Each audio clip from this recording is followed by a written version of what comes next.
Grand risings, brothers and sisters. All special grand risings to the elect of the 12 tribes scattered worldwide, and to the righteous redeemed strangers and heathens that cling. All this is going to be a beautiful, beautiful lesson today, family. First and foremost, before we go any further, I want to say, blessed be a higher, O my soul, and all that is within me. Bless his holy, set apart name. Grand rises, brothers and sisters. Grand risings. Yes, before I go any further, as this video is titled Only God Can Judge Me Right, y'all know I don't say God, but the reason why I titled that is so that we can grasp a little bit of there's a certain amount of people that need to get this message today. So that's why it's titled that. Before I go further, I want to give a little shout out to my cup, which is featuring in today's video, y'all. It says Hadassah in the front. I got it from Esty by beloved name Rona.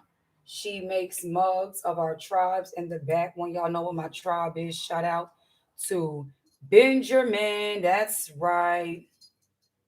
This is also the our stone color too, if y'all don't know. But yeah, Benjamin and the nutrition facts is serving size one. Always an awesome tribe. Serving per it says Israelite 365 days a year. So serving the awesome tribe, 365 days. Faith, 100% study, 100% pray, 100% apply, 100% from a lady that's making cups for the nation. So anyhow, the reason why I titled this video was because I was looking at the trial concerning George Floyd, and y'all know every now and then I like to talk about current events to bring relevancy of it concerning the word and the scriptures. And so the reason why I want to do this is because I want to give people an idea that they cannot in our kingdom expect anything that is lack or not the same concerning their kingdom, because we know that the enemy, the fallen one, the wicked one, who already wanted to copy and be like the creator in this kingdom, you can get an idea of what the most high's kingdom would be like with the standard of righteousness, holiness, and purity. Now I need to go get a little tissue. Bear with me real quick, family. Bear with me. I'll be with you in a second. Thank you so very much for patience and your lovely long suffering. So, beloved, y'all know that allergy time of the year coming. Every now and then you might have a little sneeze and you might have a little sniffles and whatnot, but we're going to get through it. Y'all better come on and lift him.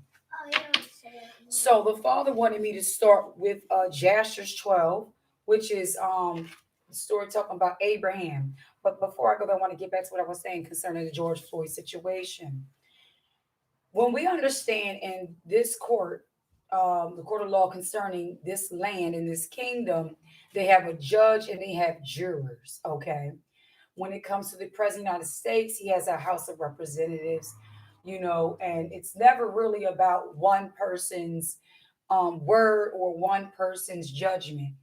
There's always others that will help as well. We always know that one scripture, in Corinthians where it says, judge not lest you be judged. But then the word also says that he who is spiritual judgeth all things. So we have to have a clear understanding concerning judgment when it comes to when it's to judge and what not to judge, and the manner of judgment we're to have and make.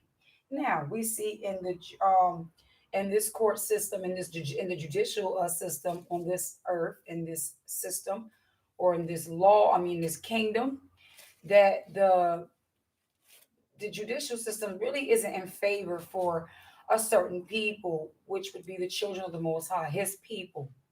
It never really was favorable towards us, and this is why I stated yesterday we should not be looking towards them for justice or even any for uprightness or standards of concern regarding things that we are suffering. After all, the same ones that judge those against us are those who promote those against us and those who have the same heart as those against us. But what I want to remind those um, judges of men to understand that amongst you, in the midst of you, there are judges of the Most High that are on this planet, and we are watching you, and we want you to know that all things that are happening are being recorded. Okay. Got my little clipboard here. Mom, And I got my memory as I take it to the throne. Yes. you wish to close everything to his but then fall off. Oh, don't you worry, Zebediah. We'll deal with that in a little bit, all right? You want to fall off? No, Zebediah. But mommy can't be distracted, okay? Remember our little discussion we had before mommy got on here, all right? Thank you so very much for understanding. So, like I said, I just want you all judges of men to know that and the reason why I say judges of men, because the elect will not fall in the hands of the judges of men. They are actually going to be um s- judging against the judges of men. So I want to start with some scripture before I even get any further. I want to start off with Proverbs. Is it 14, Father? Okay, we're going to be reading a lot of scripture today, so just bear with me, beloveds. I pray you're all having a fabulous, wonderful, grand rising as we are commanded to. You are? You better give me a high five. I know that's right. You better lift me. Okay. Was it 15? Okay, Proverbs 15, verses 3. The eyes of a higher are in every place, beholding the evil and the good. Keep that in mind, judges of men. I want you to understand that his eyes are everywhere, beholding, looking, checking out, discerning, seeing all things. I can already smell and I could sense from the little bit I watched concerning not Judge, George Floyd's trial with, not George Floyd, but Derek Chauvin's trial, because George Floyd is not even here to have a chance in the matter to speak. But the last moments of his voice, his words, like the Most I said to Cain, his blood cries out. So what I can see from that moment was that the last few words that Cain began to cry out in the spilling of his blood was the words that the Most High probably brought back to Cain's memory and said, explain to me where your brother is. It wasn't just where your brother is. Why am I hearing this being cried out concerning your brother's blood being spilled and he's nowhere to be found? Where is he? So we got Phil and we got Derek Chauvin, who's still on this planet, as the situation of the trial that we're going to be making judgments for. Now, I don't need to make judgments. I already know what the situation is going to be. I already know the reason behind why that man did what he did and the spirit temperature of Babylon. You got another package. But anyhow, my intentions today is I want the world to know is that you have your timing in your reign of wickedness is coming to an end, and that I'm going to show you that everything that you have done to our people, that it's going to be done unto you. And that not only that, but you can't expect to say, oh, like my video titles, only God can judge me. Only God can judge me. I assure you that is not the case.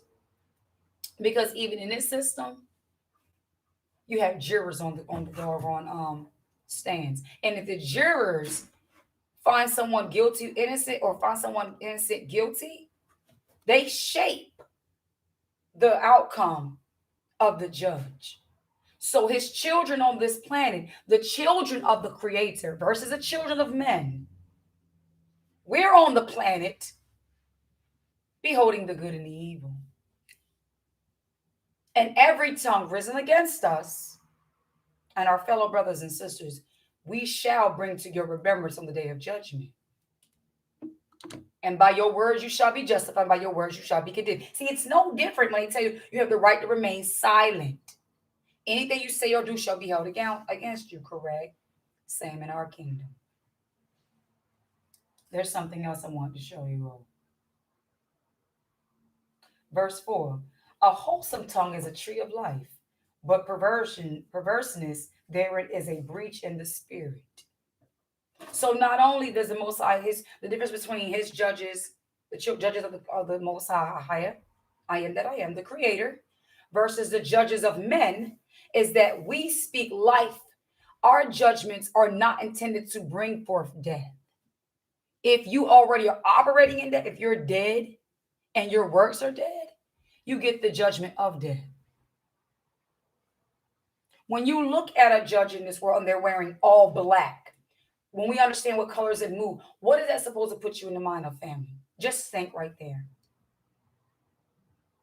The person is standing there. Who was the faces of those who are majority before or being before a judge? Our people. It ain't just our people, but it's also the poor. Other people go to court too. But for the most part, what people are being afflicted, oppressed, rejected, denied? It's the children of Jacob against his brother in the court of Esau. But see, when the children of Jacob begin to be born again, that doesn't give Esau any rank. They're operating in authority and power. See, Esau can only vex and torment and come forth with subjects. Even when our king was in court concerning the accusations that the Pharisees and scribes were making against him, he was not subject to those leaders. He was handed over for fulfillment of scripture, for our good, just as we read yesterday in Jeremiah 24, that he had us some in the land of Chaldean for their good. There it goes. That all things are working together for the good. There's something else I want to show you all before we go into Jasher chapter 12.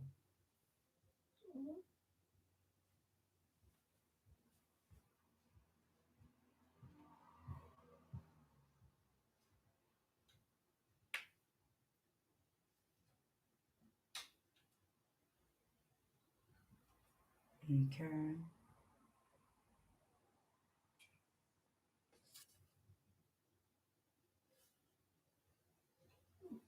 Okay, verse 22 of Proverbs 15.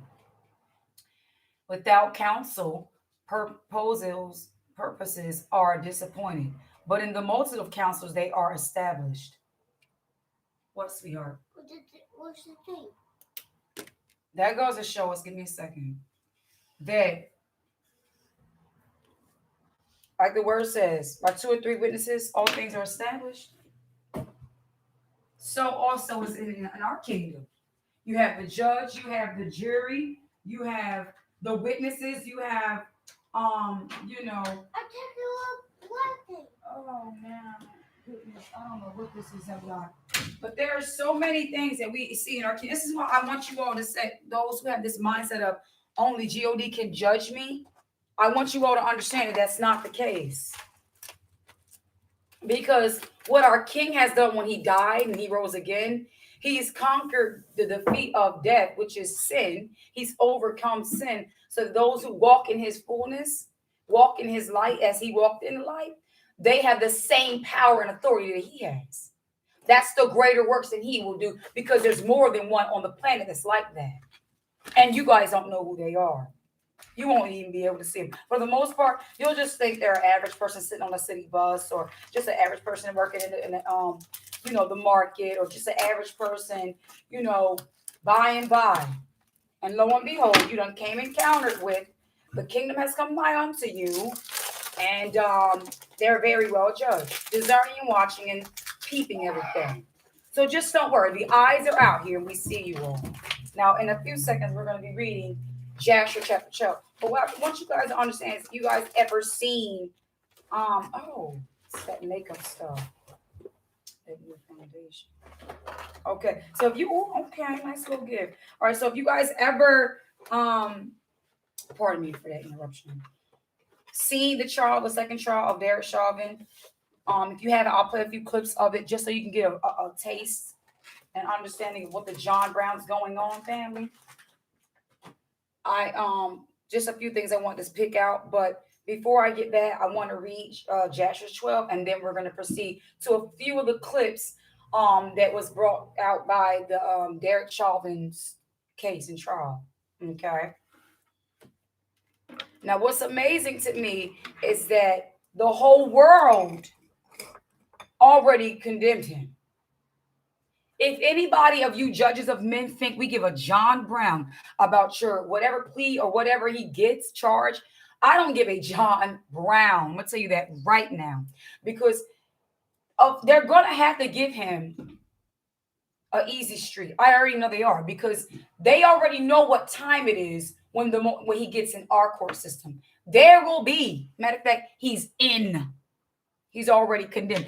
From the moment that my eyes laid on him and other eyes laid on him, the anger and the indignation and the heart of the Creator was stirred. So just keep that in mind. Like it says, the eyes of Ahijah are in every place. Everywhere. There is nothing on, even the trees have an ear to hear, because when he cursed the fig tree, it was cursed. Even creation will bear witness to who the sons of men are and the sons of Ahijah are. And not just sons of men, but the wicked sons of men. Now we're going to read Jasher 12. I'm not going to read the whole thing, but there's some scripture verses I want to just bring out concerning this story. And if you have not read Jasher 12, let me give you a little quick, not quick. We're going to just go ahead and read and stop as the Father leads and move as the Father leads. Yes, beloved. Can I look like a little bit? What you making a tent? Go ahead. All right, Jasher chapter 12. And when the king heard the words of Abram, he ordered him to be put into prison. Now, the words of Abram were condemning the king. Okay. I want you all to get a look at Abraham. He wasn't just what the KJV wants to tell y'all about. Okay. This book was taken out of KJV, your KJV version Bibles. And this story lets us know that not only was Abraham a man of faith, but he wasn't no coward either. He was strong and courageous. And even if it meant he had to be condemned, because we also know that not only do our people go to jails and prisons and before judges because of maybe things that they break laws in this kingdom, but we'll also be before you in courts and laws if we do something that's righteous and up for our kingdom. See, this kingdom does not respect our kingdom. It's adverse to our kingdom. We're adversaries to this kingdom.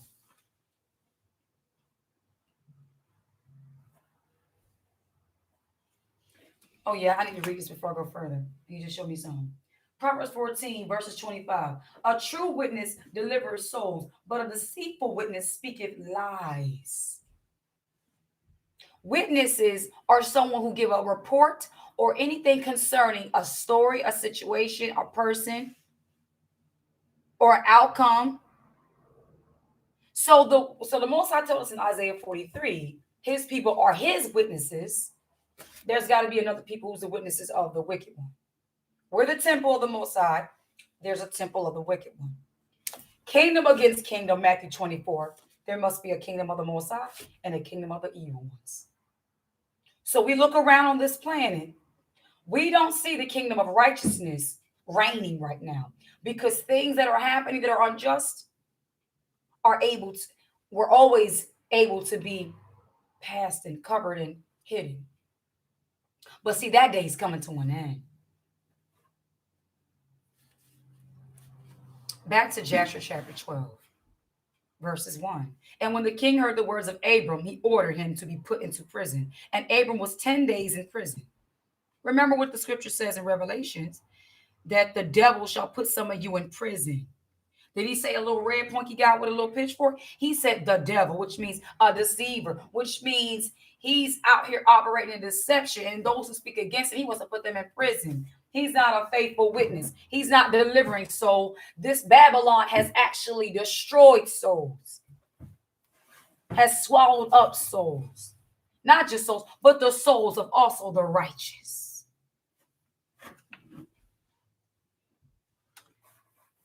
So it's like the very sin of Cain is reigning in this kingdom. The slaying of the brethren, the accuser of the brethren. All right. Verse 2. And at the end of those days, the king ordered that all the kings, princes, and governors of different provinces and sages should come before him. Notice here, he's about to make a decision and has ordered others to come. Why has he ordered these others to come? Let's proceed and read. Before him, and they sat before him, and Abram was still in the house of confinement. And the king said to the princes and the sages, have you heard what Abram, the son of Terah, has done to his father? So this is the reporting. This is like your media part coverage. Reporting live to you. Such and such and such. Have you heard what Abram, the son of Terah, has done to his father? Thus has he done to him. So he said he did this and the third. When you see that thus is just it's a summary. Sweetheart, that's not a toy. Let it alone. He did this, that, and the third. Right? And I ordered him to be brought before me. And this is what he had spoken. His heart didn't misgive him. Neither did he stir in my presence. So he said his heart spoke the truth according to what he believed. He wasn't stirred. He wasn't intimidated. He wasn't afraid. He wasn't careful. And behold, now he is confined to prison. So that was his defense of, since he not only did he come before me with this mindset of, I'm standing in what I believe, but I'm not going to be timid and when answering you. Verse 4. And therefore, he's talking to those he commanded to come before him. Decide what judgment is due to this man. See there? Who reviled the king, who spoke and did all the things that you heard. And they all answered the king, saying, the man who reviled the king should be hanged upon a tree. So it ain't nothing new. Willie Lynch ain't really starting nothing new. But having done all these things that he said, having despised our gods, he must therefore be burned to death. For this is the law in this matter. So they had laws that were set in favor to their deities. The laws that the children of the Most High enforce are the laws that are in favor of the word that he set forth in creation. When you go to a hearing or you hear a trial, whatever like that, the laws of the creator, they take the ideas of the creator, but they tweak them for their own purposes. They pervert them. They'll tell you to put your hands on the Bible and swear when the very word says not to do that. Like a liar won't put their hands on the word, which is it's like touching the sun with a kiss. It's like a Judas. If they're going to intentionally lie in court after putting their little filthy little hands on the word. And it's a KJV, mind you, with all the books on there. That means all the prophets bear witness against that testimony. Because whatever oaths you make on earth and whatever vows you make in covenants and binding on earth or unbinding, it's also done in the heavens, might I add. Keep that in mind. So in between my reading, I'm going to keep, expressing that you judges of men, I need you all to understand if you're not enforcing the law of the creator, which you're not, you are all in deep trouble. No one's intimidated about your little black robe or, whatever you got going for yourself. I don't give a John Brown. Because on some real stuff, your power and authority is as temporal as the breath in your lungs. And guess what else? The very people you are afflicting and stand against, you wicked judges. A higher forbid they be the ones to testify against you.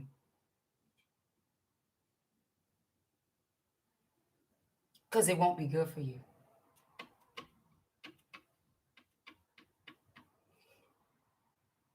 If it pleases the king to do this, let him order his servants to kindle a fire, both night and day, in thy brick furnace, and then we will cast this man into it. At this point, they're not even saying Abram, they said this man. So they have completely lost respect for Abram at this point. He spoke against our gods.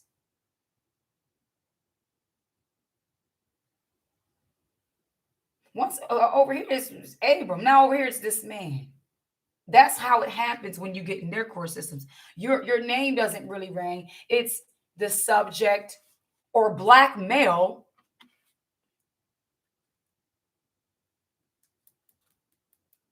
When they begin to start doing stuff like that, you can already tell the rhythm of what their attitude is towards you. And then they'll begin to mock, like they mocked our king.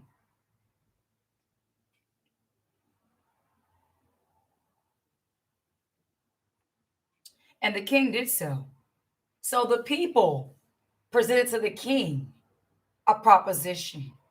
Isn't it quite amazing how in this kingdom during this time they want to act like the people are not influencing the opinions when they really are? But what people are the opinions are they allowing to influence? The people who are in favor for the ones who did that, such as those who walk around with a flag with a blue strip on there, supporting their troops. They're the police officers. It's quite funny. Why didn't they have, you know, because what I find amazing with Americans is that they'll have stuff like when people begin to take knees against the national anthem, they would start saying we support our troops. But see, the wars they're fighting are not in favor of the troops. They're in favor for the political demons. They're in favor for the political gangsters. If you support your troops, you would support them into not fighting those wars that are not backed by justice, uprightness, and anything honorable.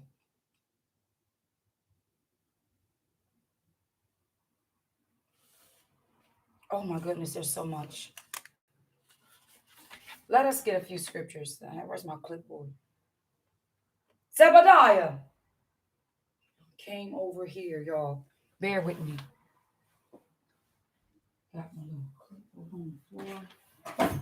We're gonna read a few scriptures, and then we're gonna play the clips. Never mind, son. I found it. Never mind, baby. I got it. It's dead. Okay. So what I need the world to understand, and those who have not the minds of the sons of daughters, the daughters of the Creator, is to understand is that you have witnesses and eyes amongst you, and you may not know who they are, and some you may discern who they are. And what I want you to understand is that we're watching, and that we have overseers watching us. There's levels to this. See, in the kingdom, there's 24 elders who, and the apostles, he told, will judge the tribes. The tribes will judge the nations. So when you say little funny stuff like only God can judge me, I don't really think you want that, because guess what? After the jury submit we the jury, the judge states what it is. So when the eyes submit to him what they saw, he's already giving the justification or condemnation. He's not there to argue with you. He's the king. Daggone it. He's the king of all kings. You don't want to get to the king and think you're going to deliberate. That's out of the chain of command. We're going to go to Psalm 67, verses 4.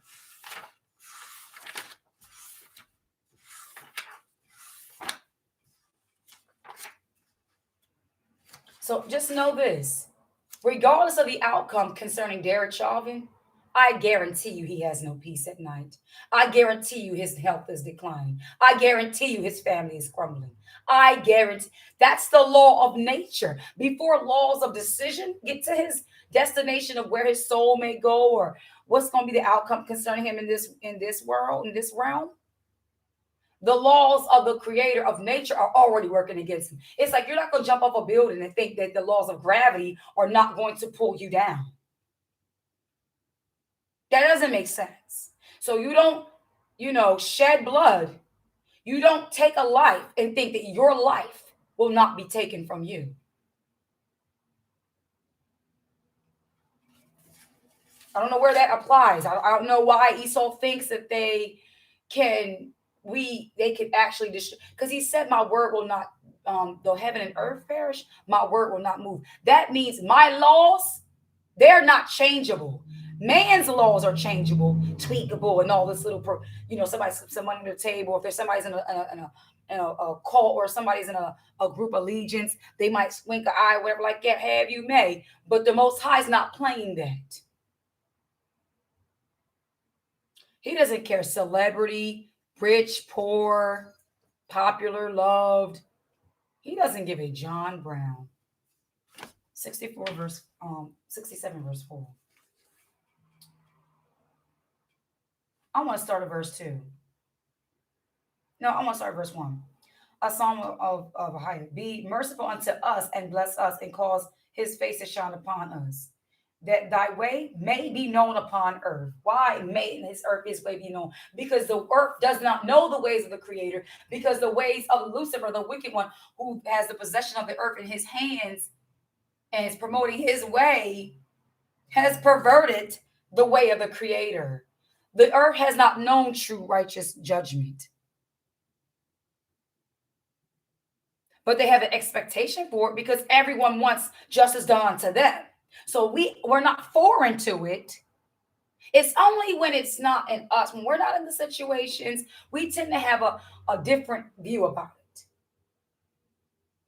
It's amazing to me that because majority of Americans are being affected by this COVID-19 and their job losses, that checks are being cut.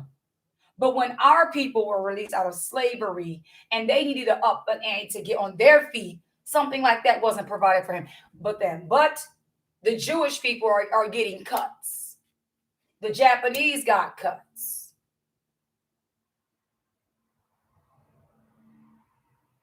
And the reason why they want us to believe that they gave something to the Native Americans, they didn't give the Native Americans nothing. Please. They've been breaking them trees for so long. They just did something so that they can say they don't look as bad as they do for stealing the very land they're occupying. How can a thief, an injustice, a wicked one, hold a stand to somebody else and judge somebody else concerning the sins? That's like us, Jacob, being able to judge the nations in our filth and our iniquity. No, we had to be cleansed, washed, forgiven, and born again to be able to even be in the kingdom, to have positions to judge. So please stop. Please stop with the nonsense. All right, back to 67 of Psalms, verses 2. That thy way may be known upon earth, thy saving health among all the nations. So his ways and his health. These are the two things that this kingdom is adverse to. They don't promote the healthy way, mannerisms, and the ways of the Most High. This is why everybody's sick. I don't care if it's a mental sickness, a physical sickness, a social sickness. Daggone it, whenever they do some atrocities to a certain people, everyone's wondering where the genre they get that idea. They want to blame mental illness. No. Sweetheart, those are demons. They make the demons look cute. See, you know why they make the demons look cute? Because this is their kingdom. They're supposed to run rampant. Because in this kingdom, the sickness and the illness is what allows the children of men, wicked children of men, to have a profit. But in the kingdom of righteousness, those who are the physicians and the healers and the pillars of upholding his law and word are those who profit by those being made whole. He that wins souls is wise. Come on, those that walk as examples of the light will show others. Somebody asks, well, what is the way that you? Why are you so happy? And can you share something with me that's in the third Bache block? And they'll tell me, well, you know why? I'm a covenant keeper. And it takes care of every aspect in my life. I'm in good health.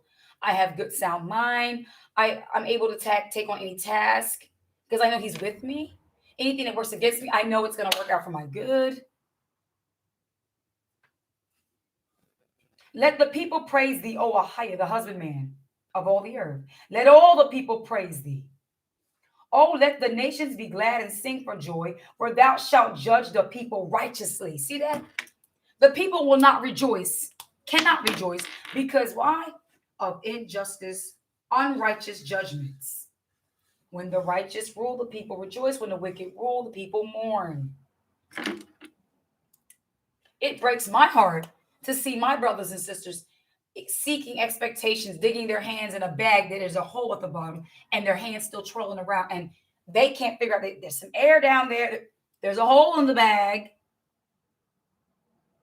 We got to understand what kingdom we're in and what kingdom is at hand. This is what John and Yeshua, the Savior, said. The kingdom of heaven is at hand. While he ministered this, he was in direct opposition to the kingdom of darkness. His dying wasn't to make sure this kingdom still become established comfortably. No, no, no. We come to bring agitation to this kingdom. We come to uproot, tear down, and bring down this kingdom. The kingdom of darkness, where who rule? The synagogue of Satan, the wicked children of men that promote sin, advertise sin, elevate sin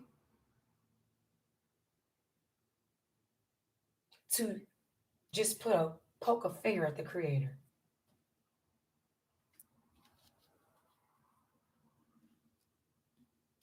Let's go. I believe it's Psalms 2:10.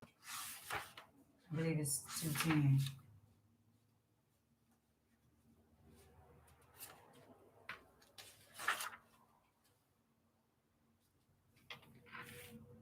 It's only 12 verses. Let's read them all. Why do the heathen rage and the people imagine a vain thing?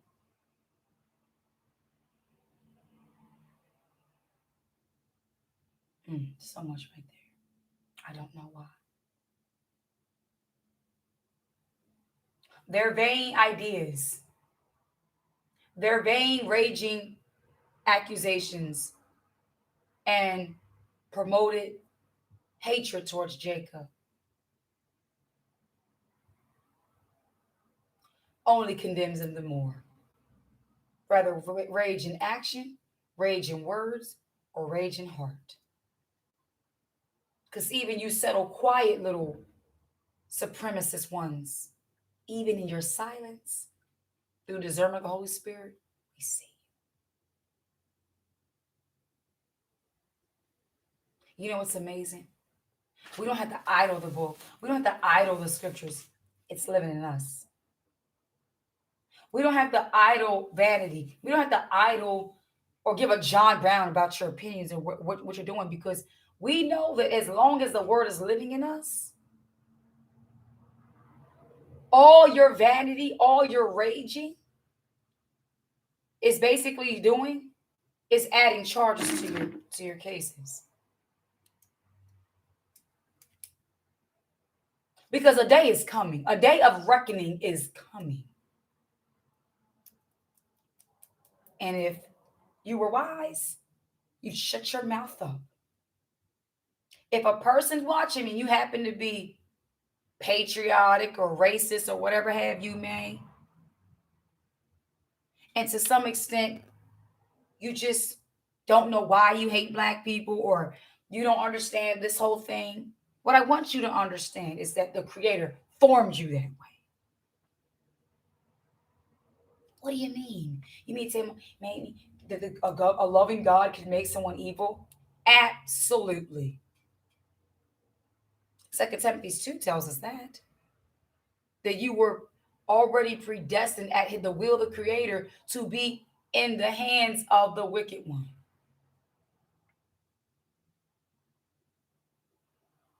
So I don't know why you boasting even in your pride. You don't have pride. Even us who's been elected, chosen, loved of Him, we don't have anything to boast within ourselves, because it's His mercy, compassion, and goodness and love. The kings of the earth set themselves and the rulers take counsel together against Ahiah. How are they doing that? By being against his people. Because Jacob is a lot of his inheritance. So what they do to him, which is the apple of his children, which are the apple of his eye, they're doing to him. What kind of kings and what kind of rulers will take this kind of counsel? It's provided to us in Psalms 83. This is why it says that his word and his health may be in the earth. Because it sure as heck ain't the Most High's word in the earth now. His gospel's not being promoted. The true gospel's not being promoted behind Easter celebrations. I can't understand why it's okay. See, the word says thou should not lie. For me to give you a little fabricated little fairy tale concerning a rabbit laying an egg, that's a lie.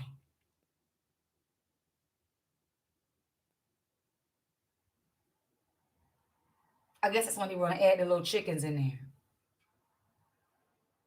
But we know the real reason behind that. We know the real worship of that.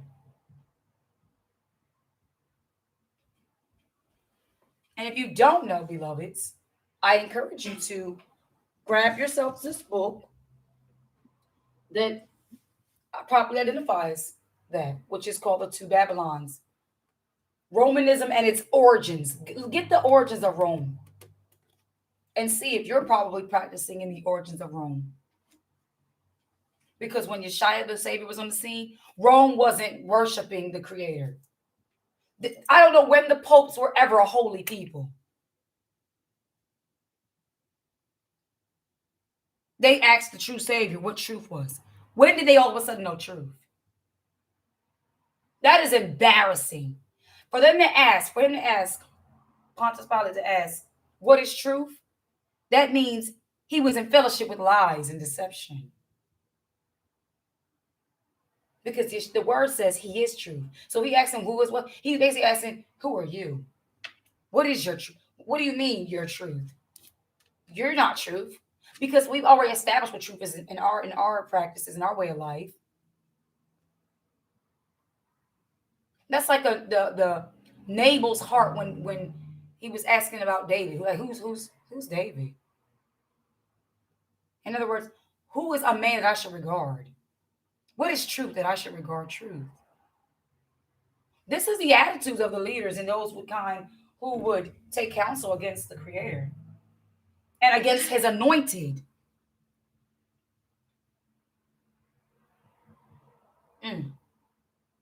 Saying, let us break their bands asunder and cast away their cords from us.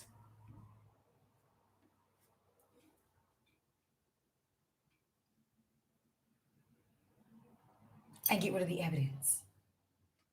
Let's do some treachery acts and then hide the fact that we did it. And then look like we're the holy ones. That's a murderer. That's what their father, the devil, did. And the deeds of their father they will do.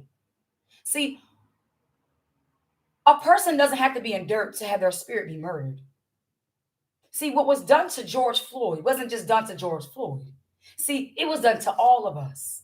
Because for so long, since we came off those ships, America refused to let us freaking breathe. So the outward act was just the physical of your attitude. That's what had us like dag on it. Because see, what they fail to realize is that there's a generation that's going to show forth his praise, and we're not having that. No. We don't got a problem stripping ourselves before the Father and seeking his face for results to be done. We don't have a problem sacrificing ourselves. Sacrifice is the key to unlocking the purpose of authority and divine true power.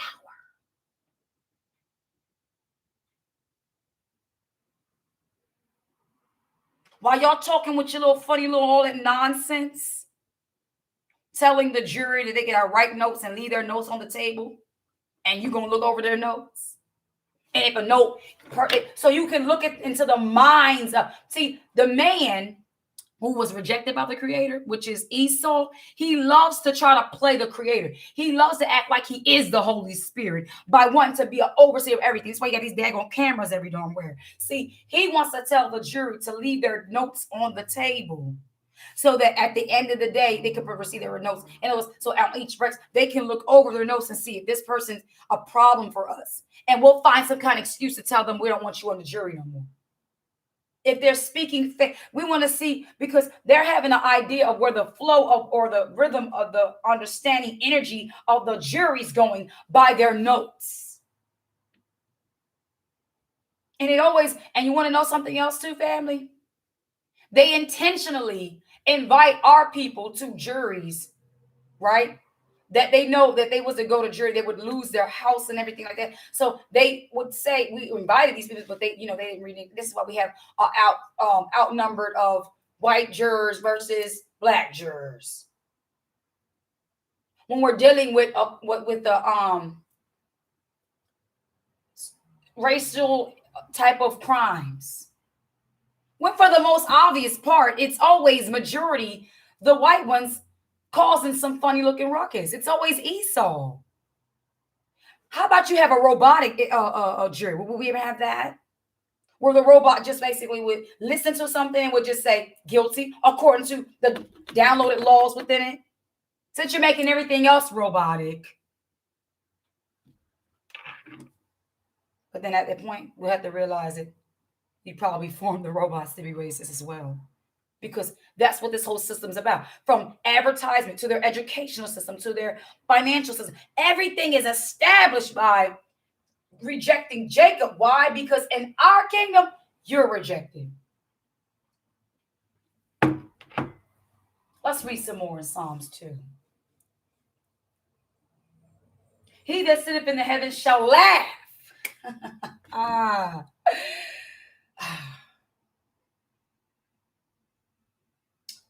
Ahia shall have them in derision. When it says shall, it's a command. He will. It's already written. It's done. So your appointment of derision, your appointment of your mockery being presented unto you at a grander scale is on its way, beloveds.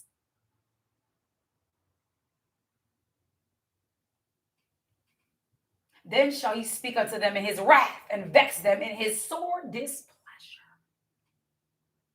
They want to talk about drugs that was in his system. They want to talk about chemicals and all this and the nonsense. Funny thing was, Derek Chauvin's little wife had a bad, she wrote a bad check somewhere. Was she choked out somewhere, not breathing? I want you all to see, pay attention. Let me tell you something. Esau has already shown Jacob. It ain't America. It's not black and white. It's bigger than this. Esau, we already know what your outcome in this jury is going to be. You're all just trying to get attention and just get raised. You're just trying to feed up our hype to keep us distracted. You're dragging this out to keep us distracted. But the other ones, we know how to multitask. We know how to juggle things. We got to keep our eyes on this thing, that, and the third. By the Spirit and power of our Father. So don't even, just stop. Give it up already. Because see, the bigger picture is simply this, is that you all already shown us how you feel concerning this situation by your also new little false narrative of this Asian outcry of racism against Asians and all this kind of stuff. We know that Derek Chauvin's wife was Asian descent.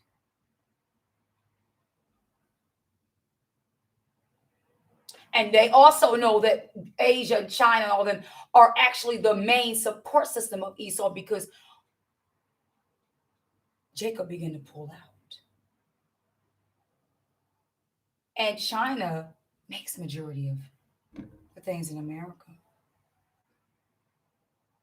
See, the Chinese people and all the other kind of Asians, and let me say something. If you're an Asian person and you're just a minor one just living your life, just stand by. See, I'm not coming from no racist point of view. What I'm talking about is I'm dealing with nations as the scriptures does. So don't bring your simple little nonsense to me. I won't entertain you.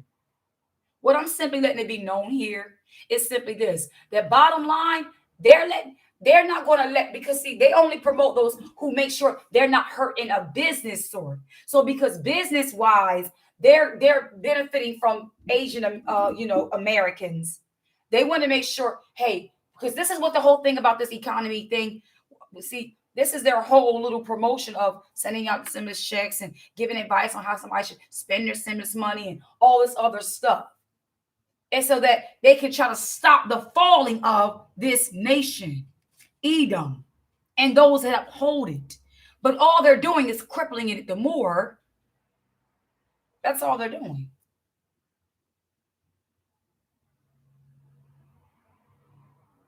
There ain't nobody under heaven who has been trodden more, oppressed,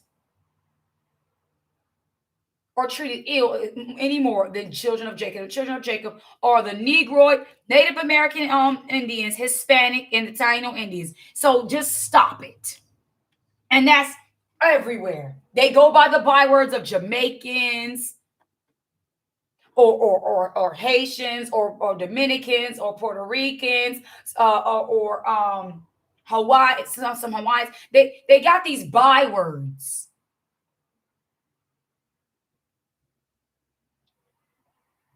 Because who they really were was supposed to be hid. So that when they're being treated this way, the world would just be, everybody would be like, oh, it's okay. They're just slaves. They're just nothings.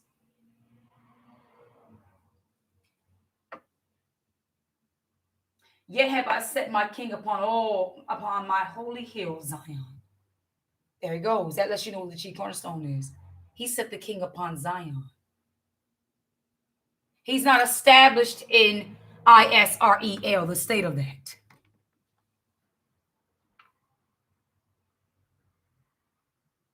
He didn't promise them a little state. He promised them that whole daggone continent while you're talking. He told Abraham, look to the north, south, east, and the west, and everywhere your feet trod, I'm going to give it to you. Okay. Gee. Here, baby, get it underneath there for Mama. Thank you, sweetie. Get it underneath there. So, hey, Jewish people, your theory actually manifests as a testimony against you all. We know majority of you all are allowed to promote judges, and they're in these little groups that make sure that Jacob stays at the bottom. And what you do against us testifies for us. Because the chosen people, the real ones, are in poverty. They're not rich.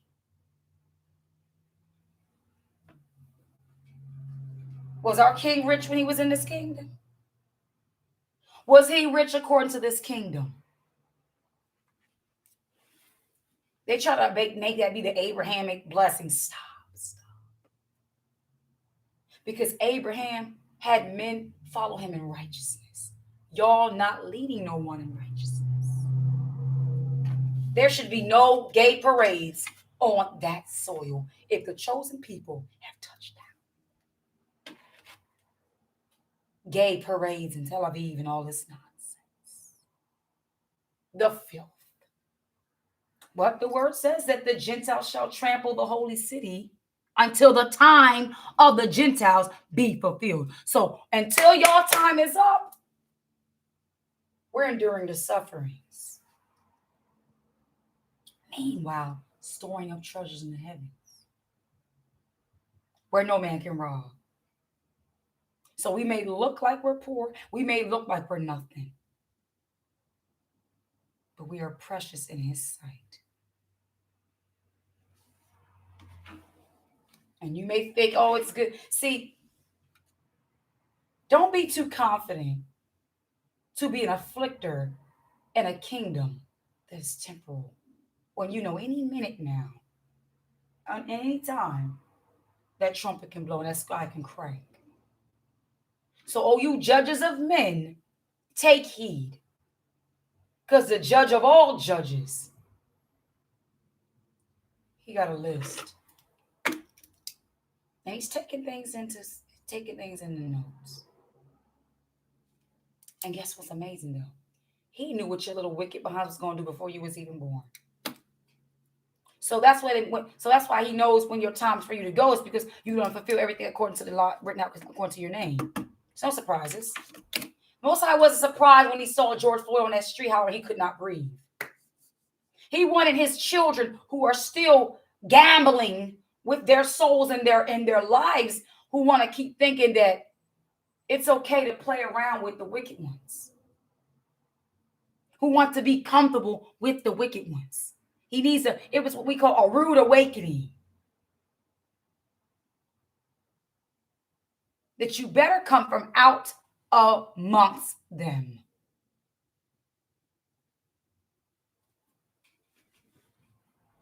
I will declare the decree I have said unto me, thou art my son, this day have I begotten thee. Talking to his son, Yeshaya, as he set him in the foundation, as he created him from the foundational, when his word was being created, which was the first thing ever established, his word. And that means all things we read was established first, before the manifestation of it. And spirit, all things are complete. We're just playing this out. Some of us have already seen the end. And each day, he brings revelation concerning them and more visions. This is why we have a solid, sure faith. But by believing, that's the seed for your harvest of faith to manifest. Ask of me, I shall give thee the heathen for thy inheritance. Yeah. Because let me tell y'all something, family. When Adam and Eve fell, when they disobeyed the Creator, authority of their possessions was given over to the one they yielded to. Then when our children, when Jacob wrestled with the Lucifer, the fallen angel, to receive a blessing, the blessing, which was really a curse, took our inheritance. See, he wanted authority and inheritance. This is what the wicked one wanted. So then they were able to possess us, as the scripture says, a heathen were our possession of inheritance. We became their possession. Due to wickedness, a little nag. Don't be landing over here. Due to our disobedience, we became their inheritance. By our obedience, they're our inheritance. This is why this kingdom promotes sin, so that it keeps Jacob down. They want us to keep doing Sunday practices and Easter practices and birthdays and all this nonsense. When you're born again, you're supposed to be living a new life. That's the celebration of what you will do in one day. Living the life of fulfilling your born againness, adoption, your gratitude for being spared from a son of man to the son of the Creator. That's worthy of celebration. Not me celebrating my cardinal life. This is why birthdays are not righteous.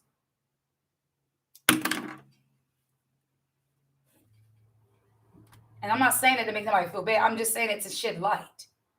Because if you think it's still cute to be celebrating birthdays, you're dead. Who celebrates cardinality? Can you, within your own self, add life unto... When we acknowledge a birthday, is that adding life to ourselves? Who gave you that year? Creator, right? So how do we show him our appreciation and gratitude? By living up to his standard every day and night.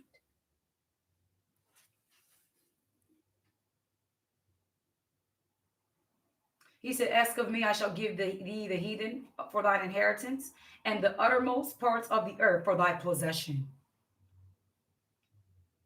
The earth. The earth was made for his children's sake. So if his children are not in the position to receive, for the earth to yield to them, the earth is in suffering. Earth was not made for wicked, and the law was not made for dead ones either. Because when we read in Deuteronomy, it says that he made not this covenant with our fathers who are dead. So if you're not a part of the covenant, you're dead. I mean, if you're not obeying and yielding your life to the covenant, you're walking in death. Because in the covenant is where the blessings and restoration and healing is.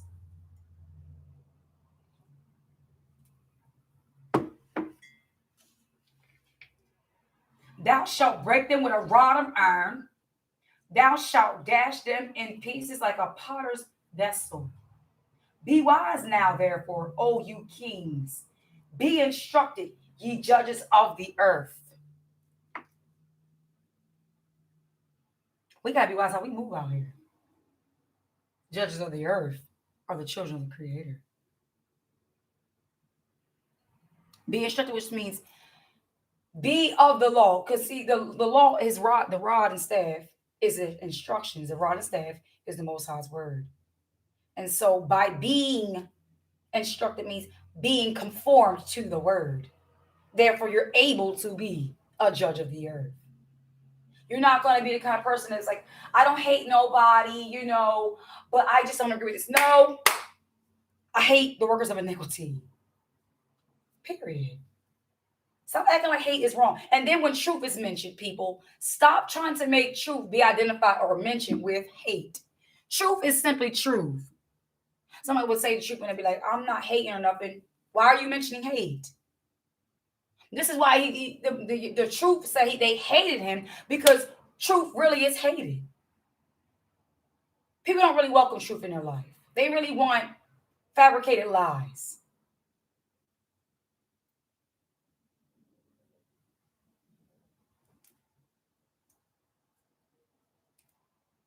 Serve Ahai with fear and rejoice with trembling. Be mindful of your rejoicing. Be in reference of concerning your trembling or your rejoicing. We never want to perceive ourselves to rejoice in ourselves or not be perceive ourselves, but we don't want to be perceived as though we think we're the all in all. Kiss the Son, lest he be angry and ye perish from the way, when his wrath is kindled but a little, but is kindled but a little. Blessed are all they that put their trust in him. When this kingdom says in G-O-D they trust in money. So because they trust in money, that means all things have to work together for the good of those who love it, the money, not who are loved of the Creator and called according to his purpose. Money is like more valuable than souls to them in this kingdom. So if they got to destroy souls to get it, they'll do that. Let's go to Isaiah, since we're already in Psalms. Isaiah 34.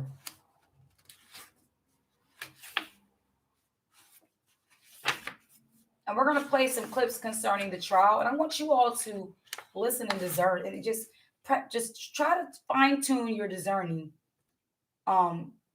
muscle in the Most High. By not just watching things and having the obvious expectations, but watching things with the mind of the Most High.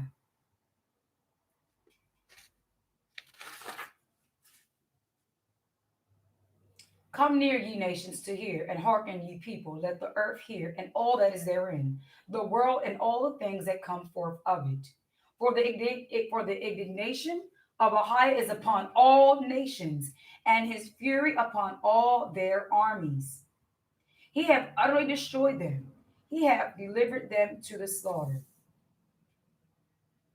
It's already written, they're destroyed. So when we read this word, really, it's not what's going to happen. It's already happened. In other words, things that everyone's doing is fulfilling themselves into that day. And that day is not new to the Creator. That's why he knows it. He's well aware of what day that sky's going to crack and that trumpet's going to blow. And all his elect are going to be gathered unto him by his angels. And all the rest of these wicked workers of iniquity are going to be sitting there puzzled. thought they was going somewhere and aren't going anywhere.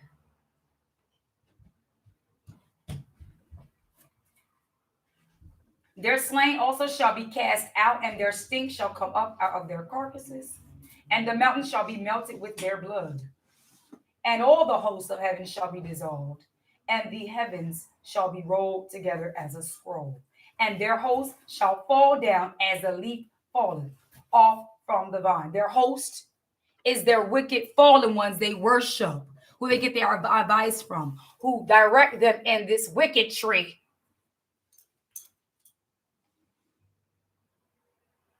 I'm going in. But it's saying, as a leaf falleth off from the vine, and as a falling fig from the fig tree.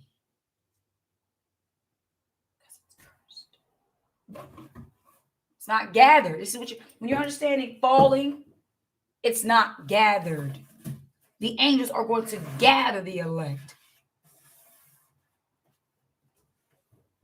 For my sword shall be bathed in heaven. Behold, it shall come down upon Idumea. Who is Idumea? It's just a modern word for Edom. And upon the people of my curse. So his people that are still cursed, still operating in wickedry, wanting to be like Esau, wanting to celebrate these little stupid little holidays and 4th of July's and Memorial Days and Thanksgivings and Christmas, and want to still walk like a heathen.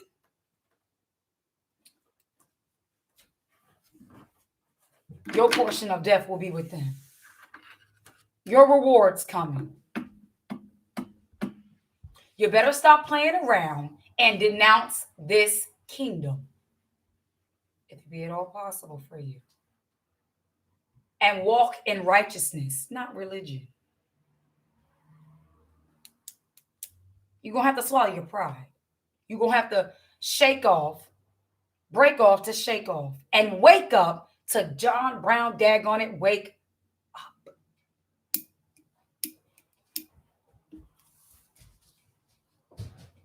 Because Edom is the border of wickedness. They are the standard of what you don't want to be. So whatever practices they're doing, you need to be in opposition to them.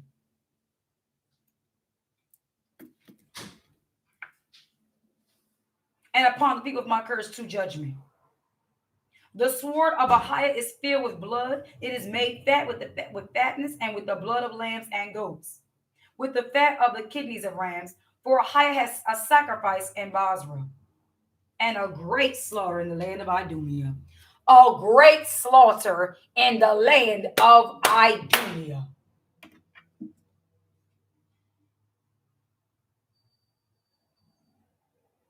And the dwellings of the wicked Edomites.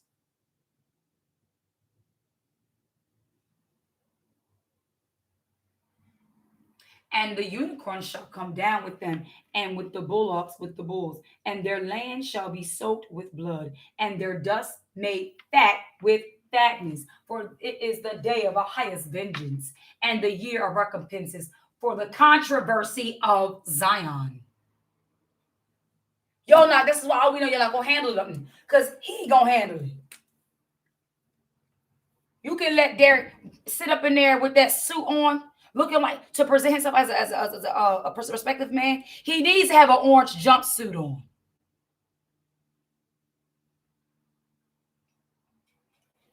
Like everybody else when they be in court. But you know what I see on that man's face? And what I speak upon him right now, and his whole household, and all the rest like him under the sound of my voice? Turmoil, anguish, lack, poverty, derision, subjection to the righteous in every moment aspect of their life. In the mighty name of Yeshua. So be it. It is done. And the streams thereof shall be turned into pitch, and to the dust, and the dust thereof into brimstone. And the land thereof shall become burning pitch, shall become a burning pitch. It shall not be quenched night or day. The smoke thereof shall go up forever, from generation to generation. It shall lie waste. None shall pass through it forever and ever. Talking about the dwelling in land of Idumea. See why? See, we understand that Sodom and Gomorrah has ashes there, but what's going to be continually remaining of the land of Idumea is burning fire.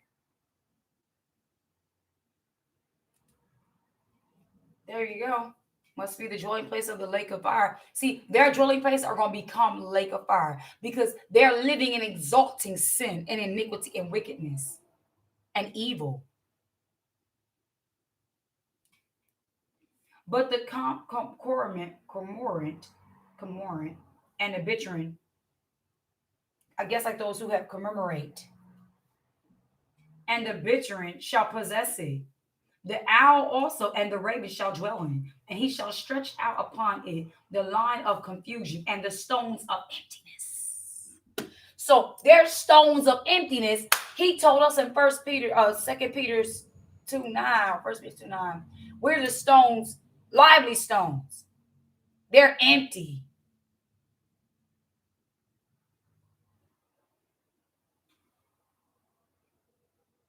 Vessel of honor, vessel of dishonor. See, this is the part that people find uncomfortable and people don't like because we want to have this little false narrative of peace and love all the time. And no, we're going to be balanced. Because my righteousness is vexed by the wicked on the planet. And vengeance of my Father, since it's in his heart, it's certainly in my heart. After all, he lives within me. It's just as necessary as it is to exhort and uphold. It's so necessary. By my exhorting my brothers and sisters, I have to expose and bring down the kingdom of darkness.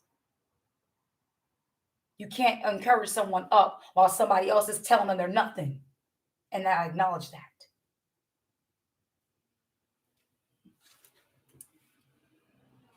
They shall call the nobles thereof to the kingdom, but none shall be there, and all her princes shall be nothing. And thorns shall come up in her palaces, nettles and brambles in the fortresses thereof. And it shall be in a habitation of dragons and of a court for owls. Now, since your courts don't want to represent holiness, your whole habitation is going to be like a gathering court of owls. Unclean animals. It's going to be a doomy, dark, like ugly place.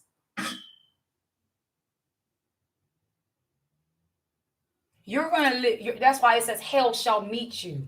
Hell is going to most certainly meet the wicked. As righteousness and mercy kisses each other, so shall hell and the wicked kiss each other.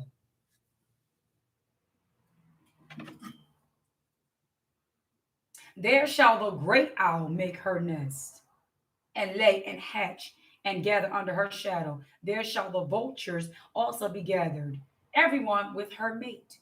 Seek ye out the book of Ahiah, not code and regulations of some silly looking Babylon books. Seek ye out the book of Ahiah and read. No one of these shall fail. Not one of his books shall fail. No, they tried to cause the books to fail by taking some books out, by trying to retranslate them, by trying to, remix and all this old funny looking nonsense. Think about it. Why would we have Greek translation be our basis of learning when our people went into a Greek captivity? But see, you're not supposed to know that because they took the stories of the Maccabees from you. See, majority of people don't have the books of Maccabees to understand that our ancestors were fighting vigilantly against the daggone Greeks. They want Greeks to be the Greek translation. I don't give a John Brown about no Greek. Just want to add that little gravy on the biscuit. Seek ye out the book of Ahiah and read, and none of these shall fail. None shall want her made. For my mouth it hath commanded, and his spirit it hath gathered them. See, the gathering and the coming together is by his spirit according to his books. If you're not being lured by his spirit, you're none of his. If you want to continue to seek out of the world of Babylon and their favorable little nonsense to elevate as blackness, if you are still a rebellious individual who has not repented for the sins of your forefathers as being a child of Jacob and obeying his word, walking in righteousness, you're wasting your time. Anything you establish, beloveds, it will crumble. His word will not fail, but anybody outside of that shall fail. So get in where you can. Get in obedience. That's where you can get in. Get in obedience. You'll be all right. And Joshua 1, he told us that if you obey his commandments, you shall prosper. That's prosperity for you. That's not a doctrine. That's the prosperity for you. Right there, summarize it on up. Just do what he says. Stop trying to make your disobedience look cute. Stop trying to put some perfume on your funk and glitter on your rebellion. Because it's going to be destroyed.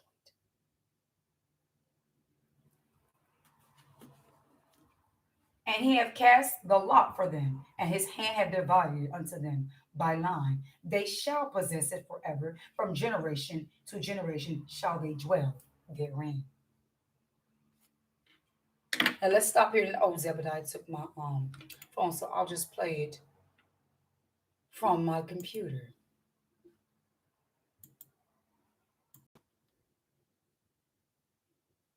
My Bluetooth.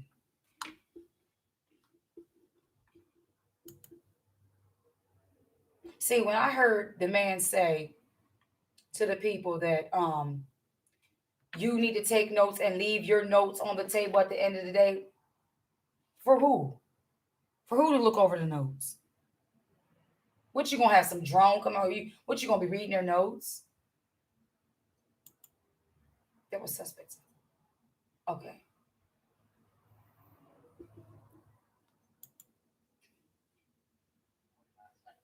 All right, hold on. Let me get my Bluetooth connected, you all, so that we can hear this clearly. Oops. Let me go back. Okay, let me pause. And I'm gonna go get my aux cable out of my truck, and I'm gonna go get my Bluetooth so that y'all can hear this loudly. I thank the Father that somebody in the comment section provided numbers of times where we can get straight to the meat and not have to play around with somebody's bones. Okay, like eating some good old fried fish. You don't want to be playing around with no bones and choke on some bones. You want that good old fashioned nice fish going down your throat smoothly. So I'm gonna go ahead and get this aux cable so that we can listen with the audio a little louder than it is on my desktop. So bear with me, beloveds. All right. Thank you for your patience, time, and all that good stuff there. I love y'all.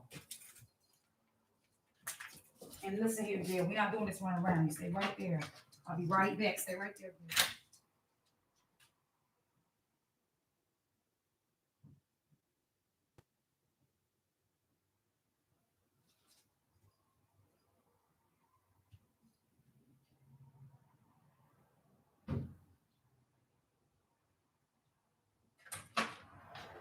Praise the Father for a lovely day. It is a lovely day today. Where's my Bluetooth thing? Oh, there you go. Yes, y'all. So what we're gonna be doing is, I didn't catch. All right, I'm coming. What I didn't catch was the first trial thing, because and that time in my life I was very frustrated. I was very angry, and I did not want to frustrate myself because I'm the kind of person. I know if I'm going to get out of my spirit, I stay away from it. It's just disciplining myself. So by that, I said, wait, but Father, have me check it out this rising, so we can bring it into our lesson. So I'm going to start it back to a certain point and play it as I'm stepping away for Zebediah. Y'all listen up. Let me go to the comment section where it tells you how to see how to get straight to the punch. All right, so sound starts. Okay, just preliminary matters. Okay, turn the volume all the way up. It's gonna begin soon. All right. Okay, I'm coming, Zebby. Make the microphone stand up to. It should be starting. Bear with me, beloveds. It should be starting soon. I just clicked on just preliminary starts. Maybe I should click the part where it says um the jury part.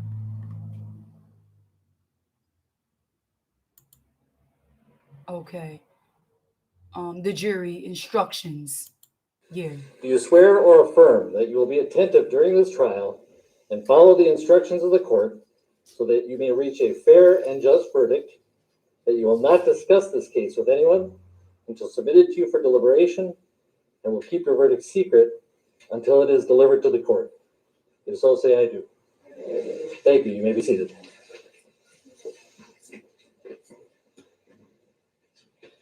Well, the trial is about to begin, and it is very important that you, members of the jury, be able to hear and see everything that takes place during the trial.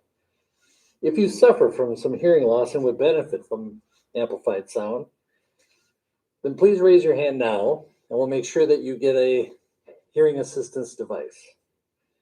All right, no hands. If during the trial, at any time, you have difficulty hearing or understanding what a witness is saying, or if a witness or attorney should block your view, please raise your hand immediately so that we can correct the problem.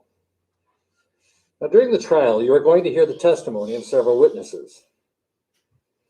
You will have to make judgments about the credibility and the weight of their testimony.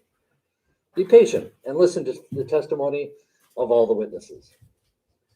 Keep it all in mind until you have heard all the evidence. As you listen to the witnesses, you should take note of such matters as the witness's interest or lack of interest in the outcome of the case,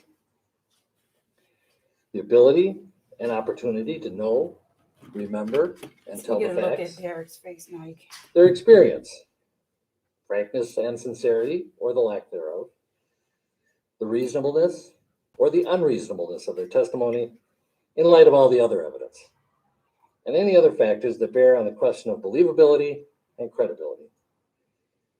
In the last analysis, you should rely on your own experience, good judgment, and common sense. Now, you have been given notepads so that you may take notes during the trial. You should not, however, feel required to do so. The most important thing is that you give full attention to the testimony as you hear it. Now, to protect the privacy of your notes, I would suggest you write your random juror number, which we will keep the same, and put that on the first sheet, and then begin taking notes on the second sheet. We also have extra pads if you run out of space. Now, we will collect and keep your notes secure at the end of each day, so you can leave them on the chair during breaks and at the end of the day. At the end of the trial, you will be allowed to take your notes with you into deliberation, and I will instruct you further regarding the use of those notes at the end of the trial. Keep in mind also that I cannot give you a trial transcript at the end of the trial.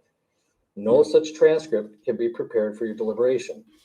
We count on the jury to rely on its collective memory and the exhibits submitted to you. Now, during the trial, an objection may be made to some evidence, and I may sustain or overrule the objection. If I sustain the objection, it means that the question may not be answered. In that case, you should simply ignore the question and any answer that might have been given. If no answer was given before the objection was made, I want to stop it right there.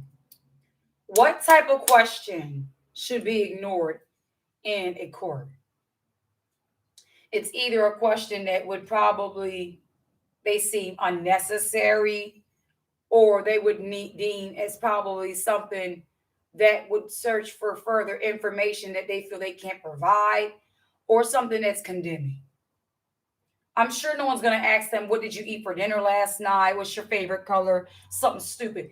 As serious as this case is, I feel that if it was a question answered and he makes the judgment not to answer it, it leaves the presentation of that question still in the minds of others, and it causes things to be unresolved. He should basically state that if there's a question we deem is not necessary to be asked, we'll find a good way to bring a conclusion to that question where it doesn't leave. Because if a person asking a question is a question that deserves an answer. We all was children and know how it felt when we asked a question and the teacher overrode us or didn't give us the answer we was looking for, or we were hoping to get resolution to the daggone question.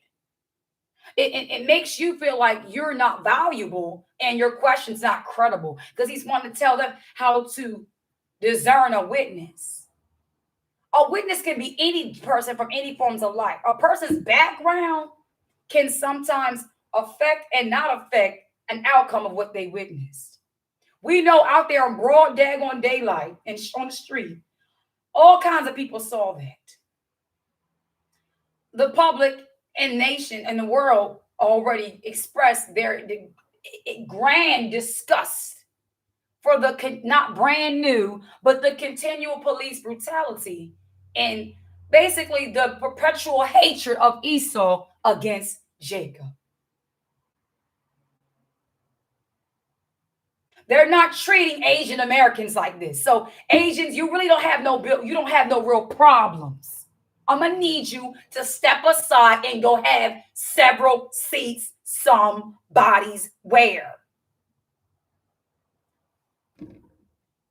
These foreigners who come over here, you don't have real problems.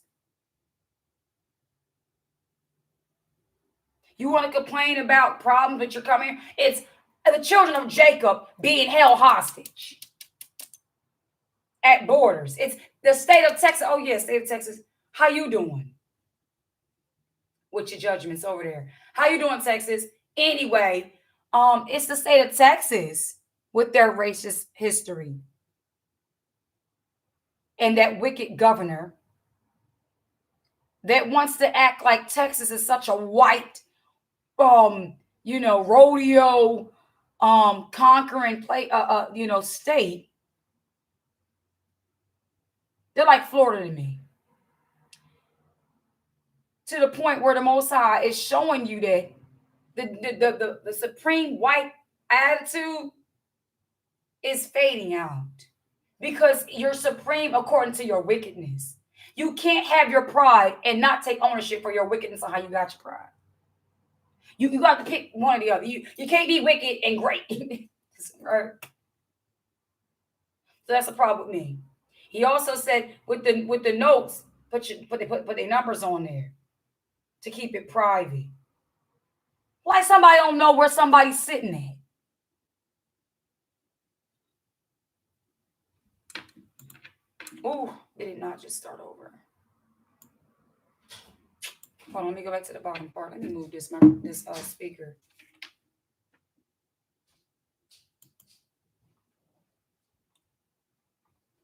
Daggone it. Okay. Nerd love is the one who provides us. Okay. So we're going to go back to the jury takes the oath. Do you swear or affirm that you will be attentive during this trial and follow the instructions of the court so that you may reach a fair and just verdict, that you will not discuss this case with anyone until submitted to you for deliberation, and will keep your verdict secret until it is delivered to the court? If so, say I do. Thank you. You may be seated. Oh. Well, the trial is about to begin, and it is very important that you, members of the jury, be able to hear and see everything that takes place during the trial. If you suffer from some hearing loss and would benefit from amplified sound, then please raise your hand now, and we'll make sure that you get a hearing assistance device. All right, no hands. If during the trial, at any time, you have difficulty hearing or why is that understanding demon what out of a witness handcuffs? is saying, or if a witness or attorney should block your view, please raise your hand immediately so that we can correct the problem. Now, during the trial, you are going to hear the testimony of several witnesses.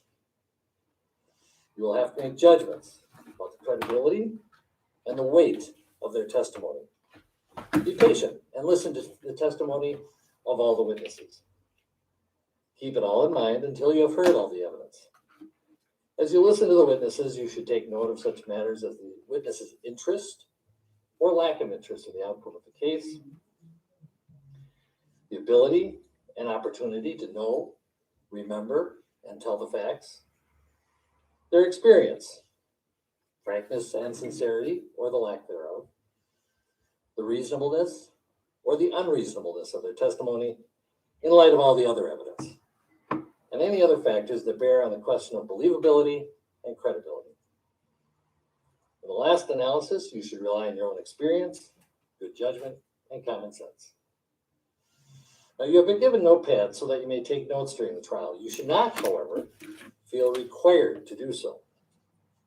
The most important thing is that you give full attention to the testimony as you hear it. Now, to protect the privacy of your notes, I would suggest you write your random juror number, which we will keep the same, and put that on the first sheet, and then begin taking notes on the second sheet.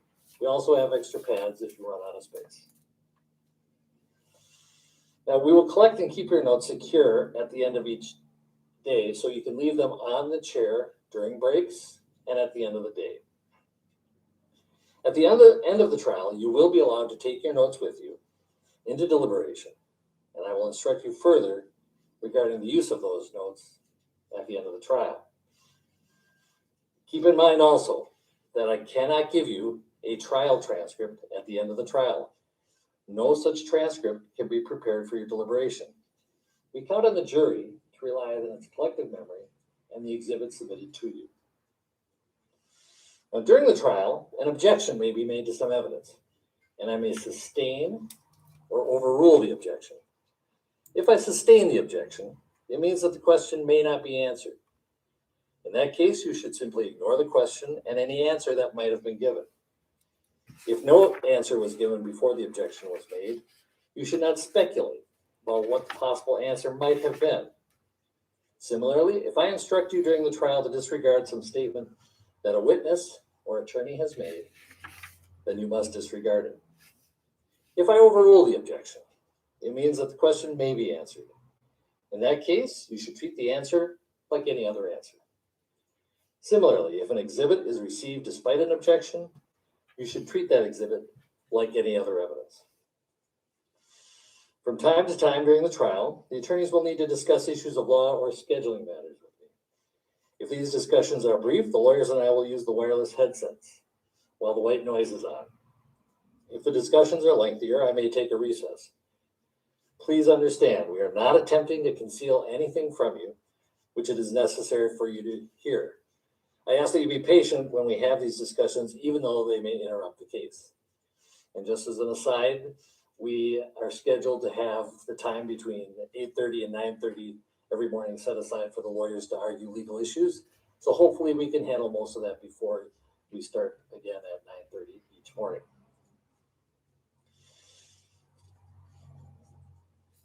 Now, when I turn on the white noise, that's your indication that the conversation is not for you. So please, do not attempt to listen in, and please come to order when I turn the white noise off. And I'm also giving that instructions to anyone who's a spectator here. The white noise is a private conversation, usually about scheduling, nothing exciting, between me and the attorneys. You can use that opportunity, however, if you'd like, to stand up, stretch, talk to your neighbor, but if you could, make sure you don't, if there's a piece of black tape in front of you, please don't cross that line. We've taken great care to make sure you are never on camera. And so as long as you stay behind that black line and even stretch in the aisle between, you should be just fine. Now the cameras have been angled so that, as I said, you'll never appear on video. To assist in that, do not cross the black tape, and when entering and departing from the courtroom, please use the aisle between the two rows of seats. And do not get out of your seat until the deputy is at the door waiting to escort you back to the other room. Now, there are things you should not do during this trial. As I said during jury selection, you are not investigators. You are not to go out to do any looking, and you are not to ask people about this matter. You are not to use the internet to look for information about this case or about the law. You should avoid all news if possible, but at the very least, you should avoid media coverage of this case. Remember, you must not talk to anyone who is involved in the case, the attorneys, the witnesses, or spectators. Do not be offended if they do not speak to you. They know that it would be improper to contact you during trial, and they will confine themselves to a brief greeting. You should not discuss the case among yourselves. At the end of the trial, you will have as much time as you need to discuss it, but that is at the end and not during the trial. You can talk to each other, just don't talk about the case. When you go home during the trial, family and friends will be curious as to what you are doing. You may tell them you are sitting as a juror in a criminal case, and that is all you should tell them. I have to be realistic and tell you that you can tell your immediate family and your household what you are doing, because they will probably have figured it out by now. But in any case, feel free to share with them, but no one else. As I stated before, since this is all you should tell family and friends, that is all you should tell the general public. So during trial, please refrain from using Facebook, Twitter, or any other social media to comment on this trial. You may access such internet. We know, technically, honestly, if a person they receive the slip in the mail to say they are elected or selected for jury duty, then when they go to that, I never did jury before. I've been selected before, but I did not, because Zion was a nurse. I just came home from the hospital, so I don't know after they get the thing in the mail like how that goes about. But I'm sure, after they went out and seeing about the jury thing, their family is aware that they're on the trial situation. And what I feel is that the family also should not, which they're not going to, like what people are known that they are part of this very popular trial and are going to operate in integrity when we're talking about Idumea. Like, I'm not trying to be funny, but I know what to expect of them. Not even if it was our people. Like, you're dealing with a case like this, you might tell your immediate family. Your immediate family might tell somebody that you don't trust. And especially if they're people that abuse themselves when they get off of work and are subject to substance abuses, drinking, or drugs. It'll be, you didn't hear it from me, and such and such and such. Another package. You do? Zion, get that. Apps and tools, but please do not publish any information about this case or your thoughts about this case. Please avoid news Hold coverage, on. as I said. I'm doing about something this right case, now. whether it's in newspapers, radio, television, social media, or any other media. Please disable any news feeds that might show up on your social media accounts that might report on this case. As I told you during jury selection, this case is being televised, but you will not be shown on video. Now, there are certain things you should do during trial. But first of all, is to be on time to report for court. We cannot begin unless every participant is present. And while waiting for court to begin, please wait in the other courtroom until one of my clerks or a sheriff's deputy brings you into this courtroom. As I've said, the time that we have set aside for the lawyers and I to discuss legal issues from 8:30 to 9:30 means that we'll start with you at about 9:30 every morning. Nevertheless, there still might be unexpected delays. We'll do our best to keep on this schedule, and generally we will go with the jury from 9:30 to 12:30 with a 20-minute mid-morning break. And we'll take your orders for lunch because we will be providing you lunch throughout. Court will usually start again at 1:30 or 2 p.m. and go until about 4:30 or 5 p.m. with a 20-minute mid-morning or mid-afternoon break. To some extent, this may seem leisurely, but before and after court and during the breaks, the attorneys are preparing for the next session of court. Please turn off all electronic devices such as cell phones and computers while the court is in session. You may use such devices outside this courtroom when you are on a break, but please remember to turn them off while in this courtroom. I will allow you to bring water, coffee, or other beverages with you during the trial. But to keep noisy distractions to a minimum, please open any containers before we resume court and not while evidence is being taken. Okay, I'm finna get to the T of Now, if a problem they should arise present during it. trial, I'm getting ready to get to the T of how they presented the video in court, and I want to watch Derek Chauvin's body language and his disposition, because everything he said concerning these jury people needs to also be observed concerning him. I'd like to know, because it's like people are sitting at tables across from each other with masks on. I don't know where his table angle or diagonal is from the jury But I hope they're right across from him. They get a good old fashioned look at his, you know, his face. So I'm gonna go ahead. I'm gonna let this brother, who I believe might be representing George Floyd's family or speaking up concerning, or he might be speaking from the police department. I'm not sure. I'm gonna let this brother go ahead and do some talking here, and we're gonna go from there. All right, press and play. Compassion, sanctity of life, cornerstones, and that little badge is worn right over the officer's heart. But you're also going to learn that the officers take an oath when they become police officers. They take an oath that I will enforce the law courteously and appropriately, and as you will learn, as applies to this case, never employing unnecessary force or violence. So understand this, family. The oath that the police officers make is enforcing the law. But for the most part, the issues that occur to bring them to these type of hearings are them breaking laws. I don't know what law there is for us to have to sit here and play this little decorative, little funny game to try to figure out if what he did was justified or not. What law says you're justified in taking the life of the children of Jacob? Oh, the very establishment of this very whole system. Everything in their system has been set up against Jacob. Their banks, their colleges. I still don't understand why our people are just so thrilled and happy to educate and further themselves in the wisdom of man that is foolishness to the Creator. To just become a certified, stamped, educated one according to the standard of our oppressor, to go work for them.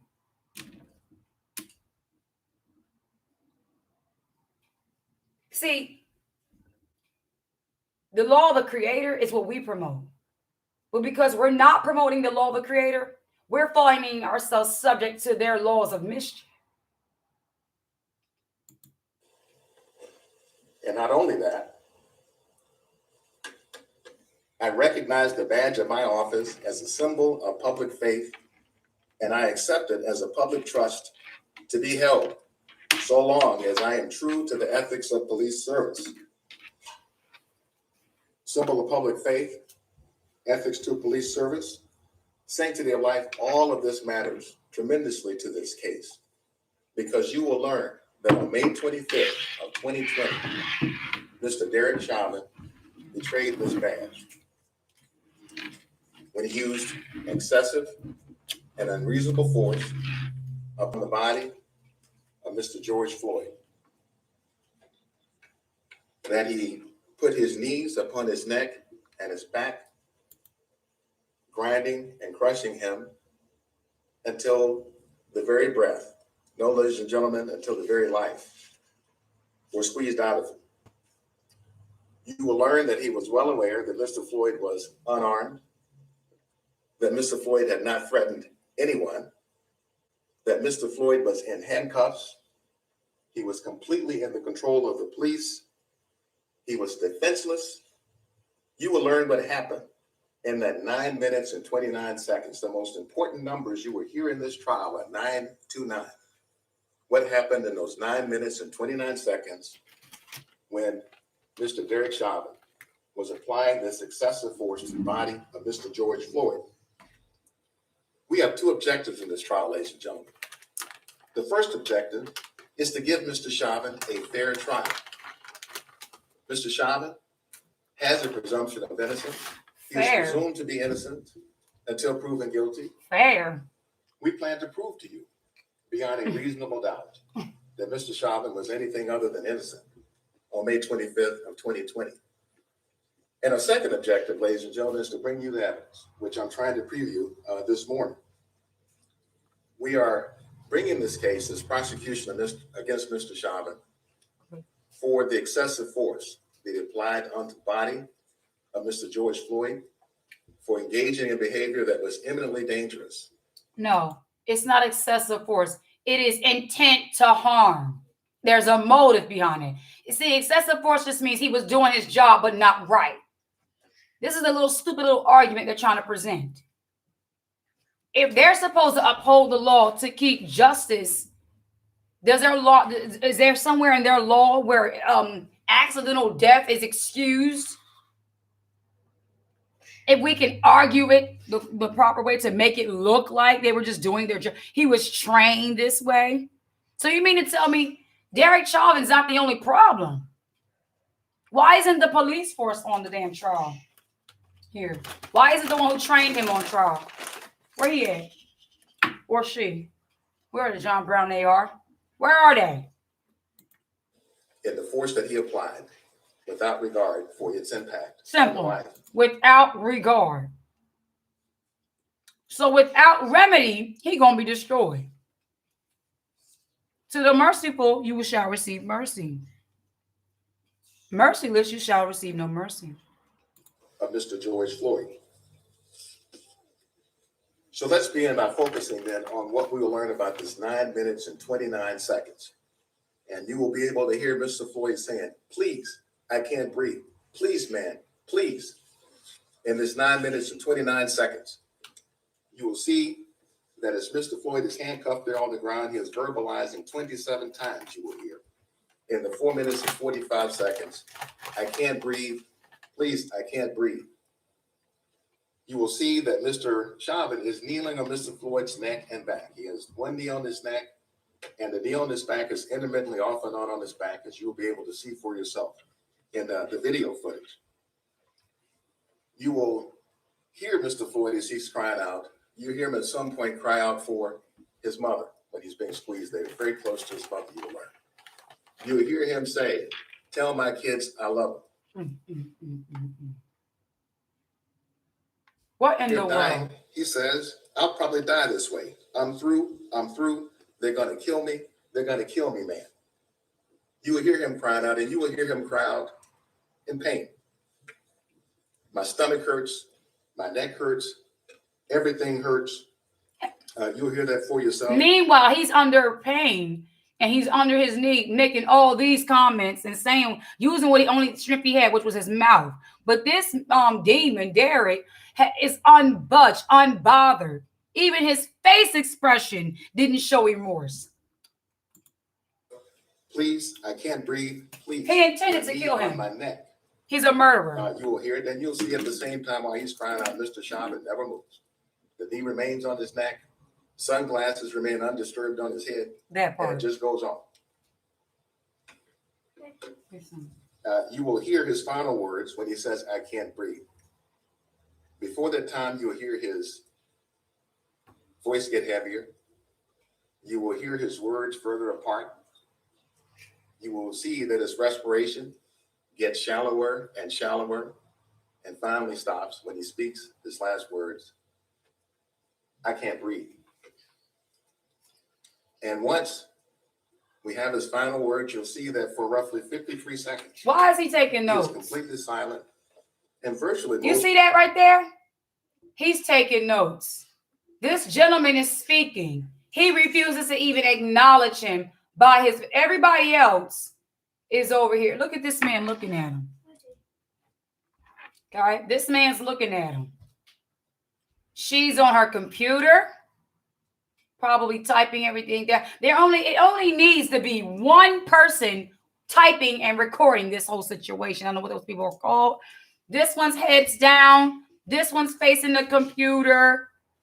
He's sitting here beside him looking. I guess his lawyer. I don't understand why the screen is right here and there's open air between them two. The low IQ simply don't even know how to act like they're anyway. But just keep a mind on that. Okay? There's no reason why he need to be taking notes. You already knew what the John Brown happened there. So stop. Put the pen down. And I'm going to need you to pay attention. Stop playing with me. With just sporadic movements. You're going to learn those sporadic movements matter greatly in this case because what they reflect. Mr. Floyd was no longer breathing when he's making these movements. You will learn about something in this case called an anoxic seizure. It is the body's automatic reflex when breathing has stopped due to oxygen deprivation. We'll be able to point out to you when you'll see the environment. Not to mention the car, they never turn their cars off. The car is still running. The exhaust is here. It's summertime. Chances are the air condition was on in the vehicle. So we know that this, though we can't see it as visible we would do in the wintertime, there's something coming out of this pipe thing here, this exhaust pipe. He was also inhaling, which was stopping his oxygen supply. Okay? Why don't we discuss anything that could have possibly came from this pipe here in his skin while they want to talk about everything else that was in his system? Voluntary movements from Mr. Floyd that are part of an anoxic seizure. Not only that, you're going to learn about something that's called agonal breathing. When the heart is stopped, when blood is no longer coursing through the veins, you will hear the body gasp as an involuntary reflex. We'll point out to you when Mr. Floyd is having the agonal breathing, again, as a reflex, involuntary reflex to the oxygen deprivation. So we learn here that Mr. Floyd at some point is completely passed out. So every point that the man mentions and this lawyer writes down is things he has to argue against. That's another problem. When on the judgment day, what's going to stand against you is the word. You won't have no justification and motive behind you coming against the scriptures. We're not hearing the nonsense. There will be no experience, Morehouse, or what will you say? That's one of our schools. I didn't mean to say Morehouse, but there will be no Yale or a school of law, experienced lawyer going to be able to send a little funny looking little self, they funny fellows up on that day to speak against the word. George Floyd handcuffed on the ground at approximately 8:19 p.m. Now, this is not the time of the day because this is just giving us a timeline, okay? George Floyd at 8:22, my back hurts. 2 minutes in between there, he's hitting the ground, okay? Even if you all can remember, as he was with the cuffs, there were 2 other officers who were walking beside him. In other words, directing his walk with the cuffs. I don't know what much resistance they thought he was going to do, but they were directing him. In other words, they had more control of his body motion than he had of his own self. So if the accusation concerning George Floyd for his justification of what he did was resistance, and you need to be talking to the officers who had him cuffed and walked him. The one funny fellow who looked like he mixed with one orange beard and the other little one. The little Chinese one. Okay. Mr. Chauvin continues on as he had. Knee Quiet. on the back. You'll see he does not let up and he does not get up. For the remaining, as you can see, 3 minutes and 51 seconds. During this period of time, you will learn that Mr. Chauvin is told that they can't even find the pulse of Mr. Floyd. You'll learn he's told that twice. They can't even find the pulse. You'll be able to see for yourself what he does in response. You will see that he does not let up and that he does not get up. Even when Mr. Floyd does not even have a pulse, it continues on. It continues on, ladies and gentlemen, even after the ambulance arrives on the scene. The ambulance is there, and you'll be able to see for yourself what Mr. Chauvin is doing when the ambulance is there. You can compare. You'll be able to compare. Look at that face in this photograph to how he looked in the first 4 minutes and 45 seconds. Same position. with his hand on his Doesn't head, let up, and you see applying pressure. The paramedic from the ambulance. He's dead. And the coward still has his knee on him with this face of, yeah. So as his soul was leaving his body, he was receiving the adrenaline rush of killing. See, we're talking about, this gives us an understanding of what kind of demon he is. The ambulance arrived and your funny looking self is still on him. He's lifeless. He's lifeless. You're not gonna let up now? That's family. If you need an idea of how serious Esau's hate is perpetual against you, you better wake the John Brown up. Let this picture be a reminder to you. Look at his little puny looking arms. And the one shall be stronger than. Look at his body structure. The only way he can have an advantage is if you're bounded and you're cuffed. This is what I would say for the police force's sacrifice of wickedness. I believe this cult makes sure they get their yearly sacrifices concerning killing Jacob. George Floyd talking verbalization says, I can't breathe 27 times. 27 times he ignored the call of his air being restricted from him. That's right, Zion. Oh, it's going to be worse than that. You'll be able to see this in the video. He checks Mr. Floyd for a pulse. He has to check him for a pulse, you'll see, with Mr. Chauvin continuing to remain on his body at the same time. Doesn't get up even when the paramedic comes to check for a pulse. It doesn't find one. Mr. Chauvin doesn't get up. You mean to tell me, sir, excuse me, just a quick question. So you mean to tell me that the paramedic comes to check for a pulse, which and he's still on him, but after that he does not ask the man to step aside? Because let me tell you something, even in my hood, whenever paramedics come, they have no problem telling the crowds who are standing around the people, the person who they know and like the friends and family in the community, with a rude, nasty way to move. But you mean to tell me this officer wasn't told to get off of him so he could check his pulse?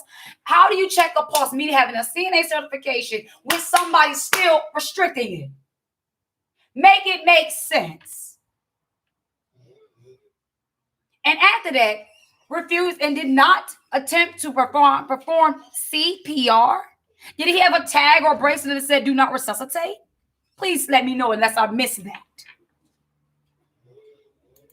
Medics have taken the gurney out of the ambulance, have rolled it over next to the body of Mr. Floyd, and you'll be able to see Mr. Chauvin still does not. Look at him. He's still doodling. He's still doodling with his little disrespectful self. Look at this dog. I don't know what you're writing, but you need to have that pinned down. You're not a lawyer. You don't need to take notes. There ain't nothing you can tell him that the film can't speak on behalf of you. Shut up. Pray the Most High make his tongue stiff. And you will see it wasn't until such time as they want to move the lifeless body of George Floyd. Look how quick he looked up and looked down. That's Mr. Chauvin. No, look at what you did. Get up and get up. And you'll see him drag Mr. Floyd's body. This one ain't trying to look either. Unceremoniously cast it onto. He's looking this way. Why are you not looking that direction? The film is over here. 4 minutes and 44 seconds. You can see here that for the first, because you can tell by the Lord's direction where he's looking. Mr. Floyd was calling out, crying for his life. And ladies and gentlemen, not just Mr. Floyd. Also, it's two other ones over here too, who are also calling out to let up and get up. Such that Mr. Floyd. What the word say, family? Let everything be established by 2 or 3 witnesses, correct? Okay, so 2, 3 witnesses against Esau and the Chinese man, whatever tribe he is. Some people say Moab. I don't really know for sure. Okay. But anywho, and that other little mongoloid, whatever mixed thing he was, I don't know what he was, but anyhow, 3 bear witness of the curse that's going to come against this iniquity, this act here. Those households will be affected, and those who are in agreement with that kind of action, with this wickedness. Okay? And they're under an oath doing this. So the oath of what they're under has to get judged as well. You see, the police force know that these officers have these type of mindsets and these kind of things. You have to ask certain questionnaire to get jobs. Okay. When you're a public service worker, whatever like it, there's certain things that you just you gotta go through certain things. Regulations and things of the such. Just like in the military. What is this? And to maintain. It's and to a sustain makeup his life. brush. But then for the remaining 4 minutes and 44 seconds, Mr. Floyd was either unconscious, breathless, or pulseless. And the compression, the squeezing, the grinding went on just the same for the total of 9 minutes and 29 seconds. You're going to learn in this case quite a lot about the Minneapolis Police Department's use of force policy.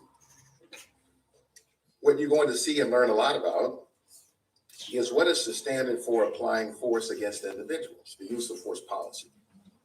You learn that Minneapolis Police Department employees shall only use the amount of force that is objectively reasonable in light of the facts and circumstances. The force used shall be consistent with current Minneapolis Police Department training. Okay. So let us see your training. Does your training say they're allowed to put their knees on someone's neck? Don't just give us your regulations. Let us see what you're trained. It's like this. It should be public information for me to look up and see how my police officers are being trained to handle me, to serve me. They're servants. How are they being trained to serve? Quick, the door's What locked. you learn, ladies and gentlemen, is that the use of force Shut up. must be Shut up. evaluated Hush. from one moment to the next moment, from moment to moment. What may be reasonable in the first minute may not be reasonable in the second minute, the fourth minute, or the 9th minute and 29 seconds. That it has to be evaluated from moment to moment. You'll also learn that the Minneapolis police are precluded, not allowed to use any more force that is necessary to bring a person under their control. They can't use any He's more still restraint writing than is notes. necessary. You're going to meet an expert. His name is Jody Steger. He's a Los Angeles Police Department sergeant and a use of force expert. He's going to tell you that the force that Mr. Chauvin was using was lethal force.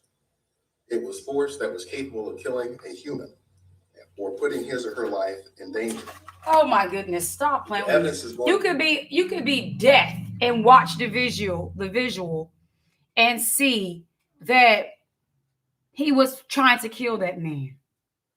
You could be a child, even a dog with my lady would watch that and probably bark at the screen. We don't need all this drawn out nonsense. The point of the matter is this. It was beyond an arrest. He took the law and became the judge, the law, and the murderer, the lawyer, investigator, all in one. He made the investigation to see he was a threat to handcuff him, and while he slipped and fell, to keep him. Why? How is it that he goes? If it's two people assisting him in the car, was it intentional for him to be on the ground while he's that close to the car door? So Derek Chauvin chose to be the judge, the investigator, the lawyer, and the murderer. And we need to have all this different nonsense for him to speak up concerning this. I want to hear his you talking to. Okay, peace be still. My homie name is to Shia. show you that there was no cause in the first place It really to wasn't. use lethal force against a man who was defenseless, who was handcuffed, who was not resisting. That there's no cause to use that force in the first place. You're going to hear from Minneapolis Police Sergeant David Pleger, who's going to come and talk with you. He was the officer on the scene, so he arrived at the scene after this took place. He is going to tell you that the force against Mr. Floyd should have ended as soon as they put him on the ground in the first place, meaning that the 929. So what did he do then? Even a 1, much less than 929. What did he do? I don't care what he talking And about. that went on for way too long. He gonna get it He will too. tell you in terms of the restraint on the ground, and the manner of the restraint for Mr. Floyd. You're also going to learn about another very important policy in the Minneapolis Police Department that's a core principle of policing. You will hear this phrase that police have to live by in terms of how it is they relate to the public. In your custody is in your care. In your custody is in your care. Meaning that if you as an officer have an individual, a subject that's in your custody, it is your duty to care for that person. And you will learn that caring, ladies and gentlemen, is not a feeling. It's a verb. It's something you're supposed to do to provide care for that person. You are going to hear from a number of police officers who will talk about this duty to provide care. Officer Nicole McKenzie, who is the Minneapolis Police Department Medical Support Coordinator. You'll hear from Sergeant Kerr Yang, the MPD Crisis Intervention Coordinator. In your custody is in your care.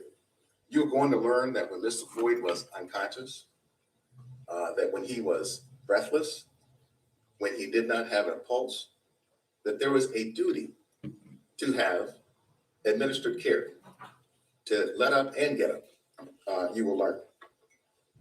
You listen to Minneapolis Police Commander Katie Blackwell, no relation to my knowledge. But you will hear from Katie Blackwell, and she's going to tell you about the training that Mr. Chauvin received. You're going to hear that he was a veteran on the Minneapolis Police Department for 19 years, had been trained in CPR multiple times at the time. And you'll be able to see for yourself that when Mr. Floyd was in distress, Mr. Chauvin wouldn't help him, didn't help him. But you're also going to see that he stopped anybody else. Oh, who didn't no. help him. Oh, no, he You will didn't. learn that amongst the bystanders was a first responder, a member of the Minneapolis Fire Department, who was trained in administering first aid and emergency care. She's going to come and talk with you. Her name is Genevieve Hansen. She wanted to check his pulse. She wanted to check on Mr. Floyd's well-being. She wanted him to let up and get up. She did her best to intervene, to be able to act, to intercede on George Floyd's behalf, and you'll be able to see for yourself when she approached Mr. Chauvin on top of George Floyd with both of his knees, reached for his mace in his belt and pointed in her direction. No, he did not.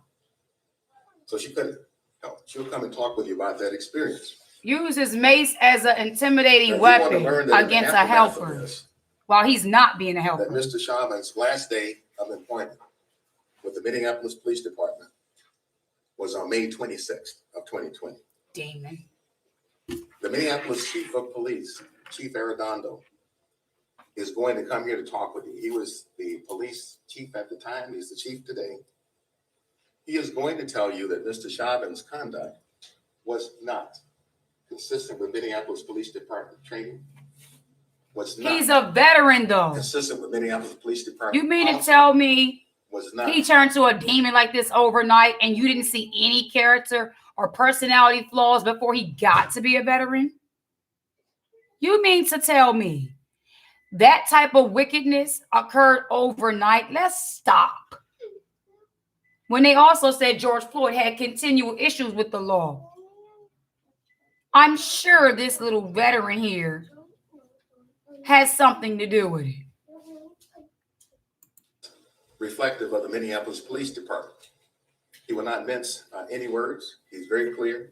He'll be very decisive that this was. Look, oh, he's looking up for that. He's looking up. He paid attention to that. You said that he's gonna do what? He's gonna speak of what? Oh, we know you can't write and talk at the same time. So whatever you're doodling over here is unimportant. I want to know why his face is always looking over here at the camera. You need to be looking that direction where he's looking. You don't need to be looking over here.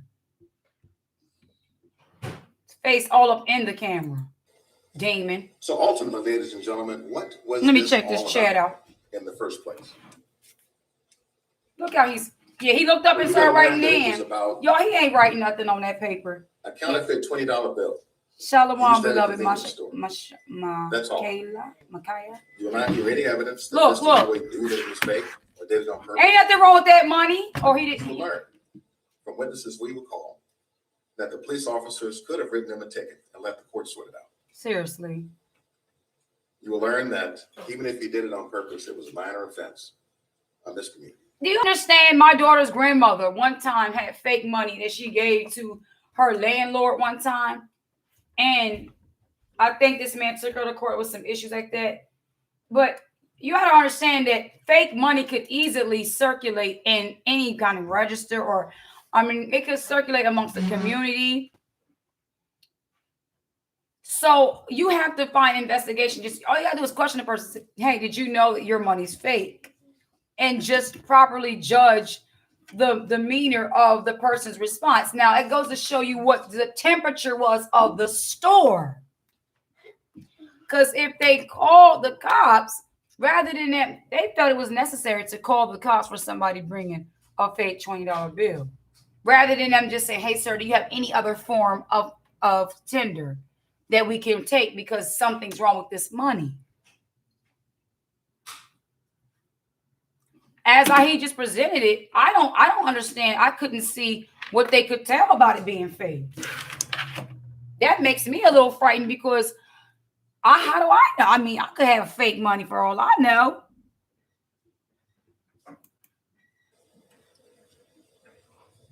So in terms of the charges that we are bringing, we're going to prove to you that Mr. Chauvin's conduct was a substantial cause of Mr. Floyd's death.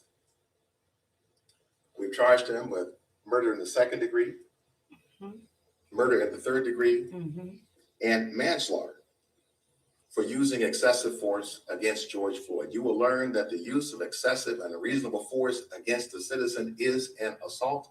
In this case, we will show you that this was an assault that contributed to taking his life, an assault.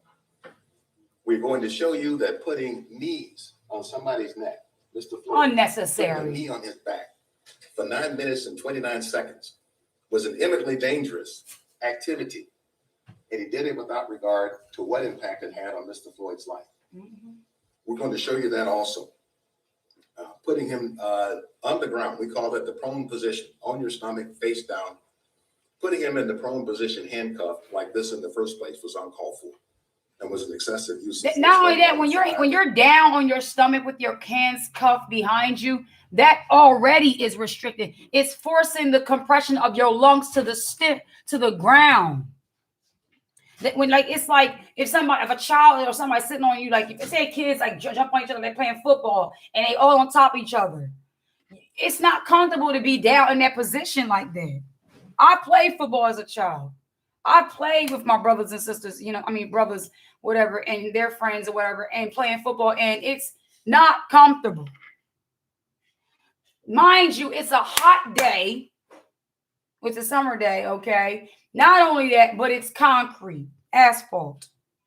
So beyond the fact that this man's on him, what's underneath him was not comfortable. His cheek is literally on the ground.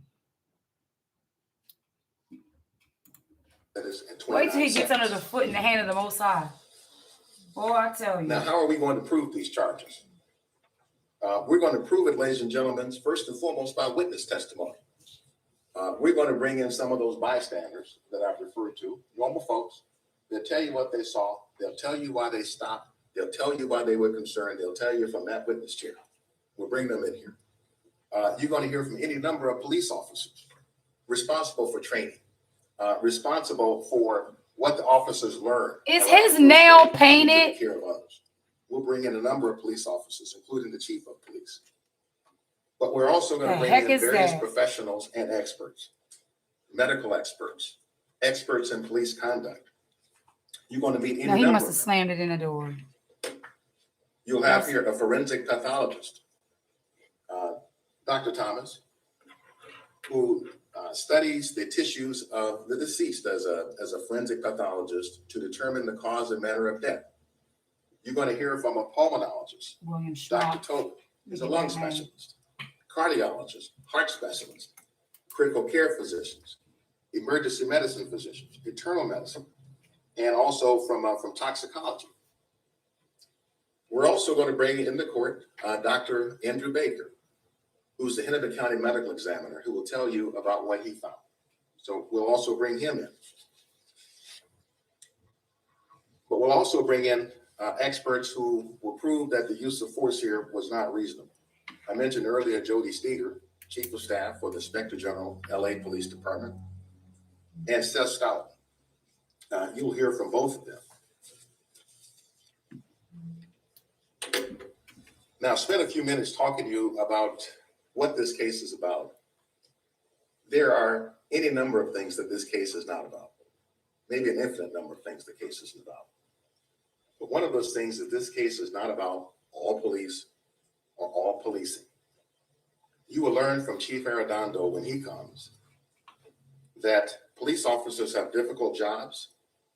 They have to make split-second decisions. They sometimes have to make split-second life. Is what he just said about police officers not applied to anybody else? Do not people have difficult jobs? Do not people have to make split decisions? So cops don't get no special type of treatment. I don't give a John damn Brown. Anybody making somebody's burger with a 515 car pileup is just as stressful as somebody who got to respond to a doggone call. Somebody could pull up in that daggone driveway and shoot them because they had to wait for their food too long. People are crazy like this. Or let alone go into the driveway and jump over the counter like they was doing out there. Karen's was jumping over counters because she didn't get some chicken.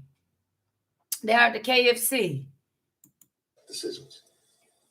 In this trial, you're going to meet any number of the men and women from the Minneapolis Police Department who do a fantastic job.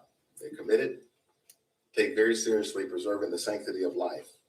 I mentioned already Commander Katie Blackwell, Sergeant Kerry Yang, Officer Nicole. Did you guys not also notice that normally whenever calls are sent out like this, that they respond in groves, but yet there was other calls slow to being responded to him out there? Did y'all notice that? Normally they come out deep. I'm sure if there were others probably asking that they need to come in, do you need backup? He probably, because I see him talking in his mic, probably said no. But guess what? Unbeknownst to him, the one that's the firefighter one, I mean the fire, service worker, they called for backup on him. That's the only reason why other ones came. They probably already received a charge from the veteran that he didn't want nobody coming out. He had a problem with the other witnesses there. But notice, as others are sitting there screaming and get off, he still was unbothered. He watched them the whole time, and he didn't have a problem looking down at the body underneath his knee. But here, while we're talking about it, he got to put his head down and be writing all these little funny looking notes here. Boy. This case is about Mr. Derek Chauvin and not about any of those men and women, and it's not about all. You ain't tell me you ain't have enough time to write when you was in that cell. It's not about split-second decision making. In 9 minutes and 29 seconds, there are 479 seconds, not a split second amount. That's what this case is about. You are going to hear from one of the bystanders, Charles McMillan. And Charles McMillan is going to talk. Let's get to the punch. Talk too slow for me.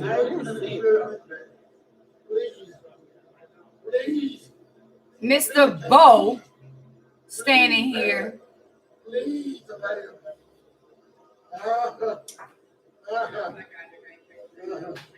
He turns his back.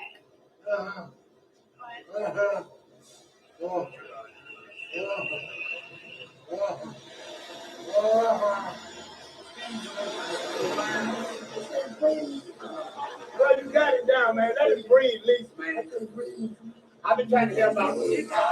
So you breathe looking hard. What is he saying, Mr. Bo? I hope it got you back on you. But your eyes is me. Let them breathe my face. Just get up. What do you want? I can't breathe.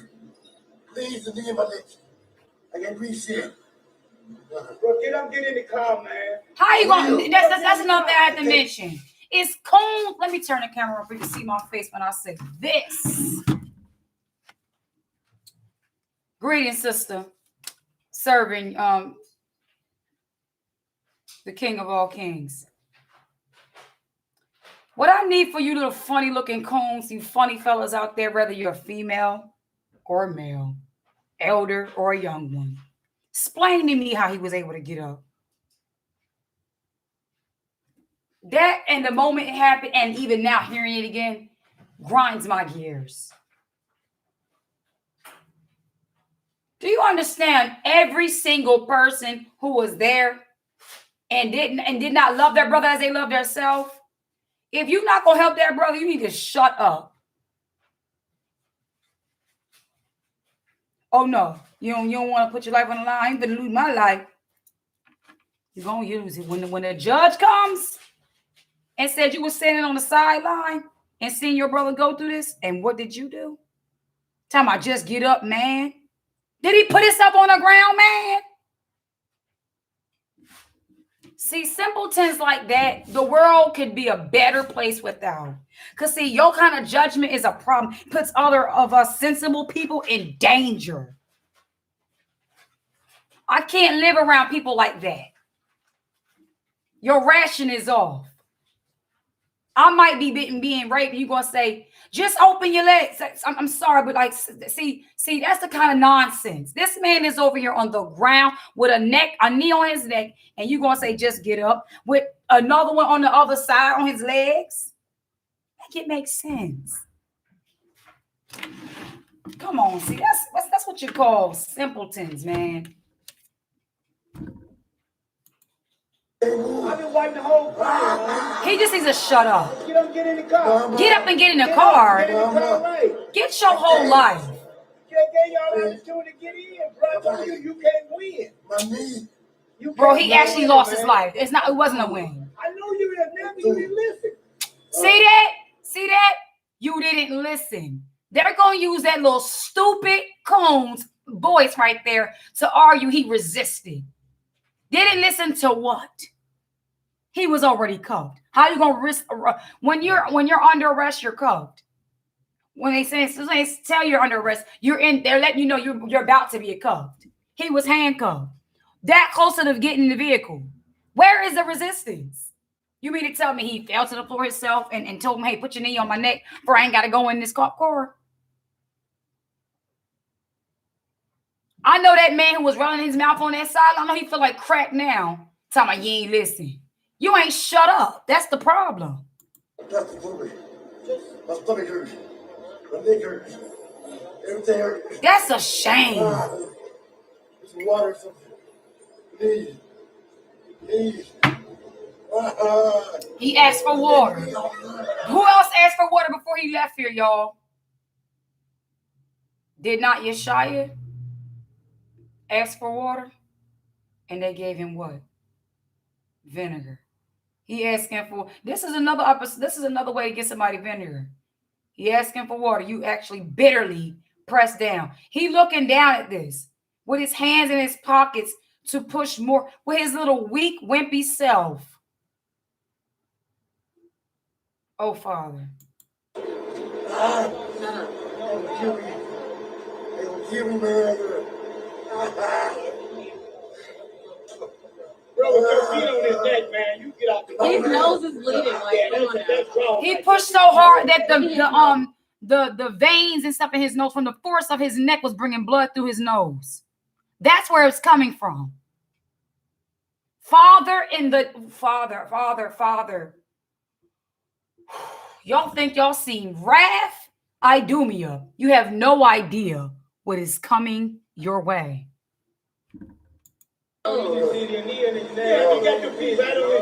Without mercy, you shall be destroyed. I cannot breathe. You're a tough guy. Tough guy, huh? See there? Exactly. Shut your mouth up, shrimp fried rice. Ain't nobody asked Bo nothing. How long y'all gotta hold Those are the two nations that thought they were better than us.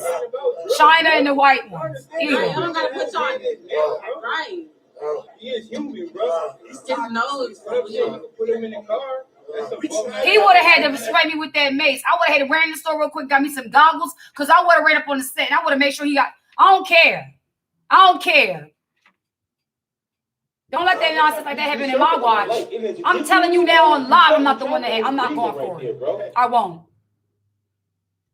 He didn't want to save his own life rather than put yourself on the line for somebody else. You ain't worthy of, you're not. Go ahead somewhere. Where the real soldiers at? Where the warriors at? Where the sacrificial ones at? Live for something. Don't just die for something rather than live for anything. You're being a bum right now. You can get him off the ground, bro. I would have came around. I'm telling you, like, woo. I grew up in hoods where cops was afraid to come through there.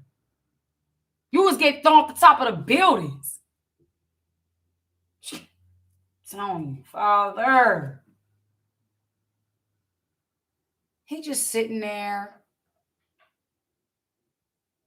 Where is the audio at? Explain to me why the audio is going on in and out. Is this the version of presenting? This is the version of presenting in court. You know it's bogus. You can't even look at me like a man. They didn't blank out the part when little Mr. Coon, who shut, mind you, peep game. They're speaking on behalf of him against him. They're not doing anything, but their words are testimonies against him that will continually be replayed against him, right? But this Coon, the Coonette, okay, he wants to be saying, when he was coming at him, they made sure they played that. But now they're speaking for his behalf. Mr. Coonette is quiet. Why you not talking? Why you ain't saying nothing to him? Only thing he said was, you can at least get off his neck, though, man.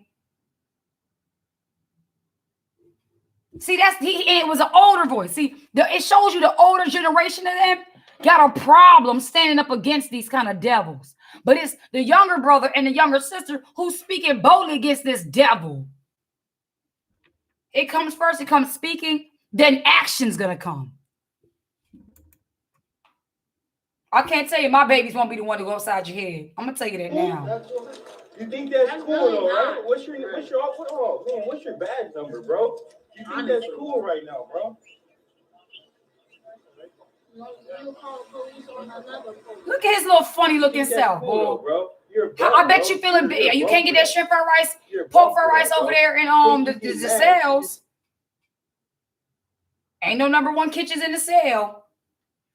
Look at him. Bro.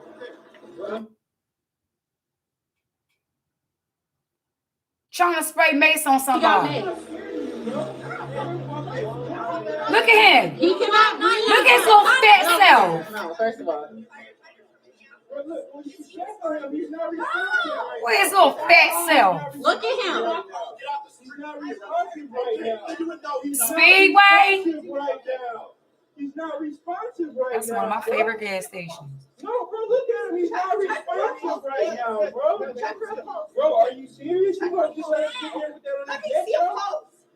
Is he breathing right now? Check his She pulse. said, let me see your pulse. Check his pulse. Check his pulse, child. Child, check his Chow. pulse. Child, check his pulse. Chow. Bro, check his pulse, bro. You bogus, bro. You bogus. Don't do drugs, bro. Don't do drugs.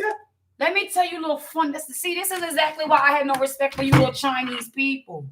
Y'all disrespectful. Don't do drugs. Who made y'all judges? To tell somebody because this is basically your attitude towards him. He's a drug addict, so he just deserves to die.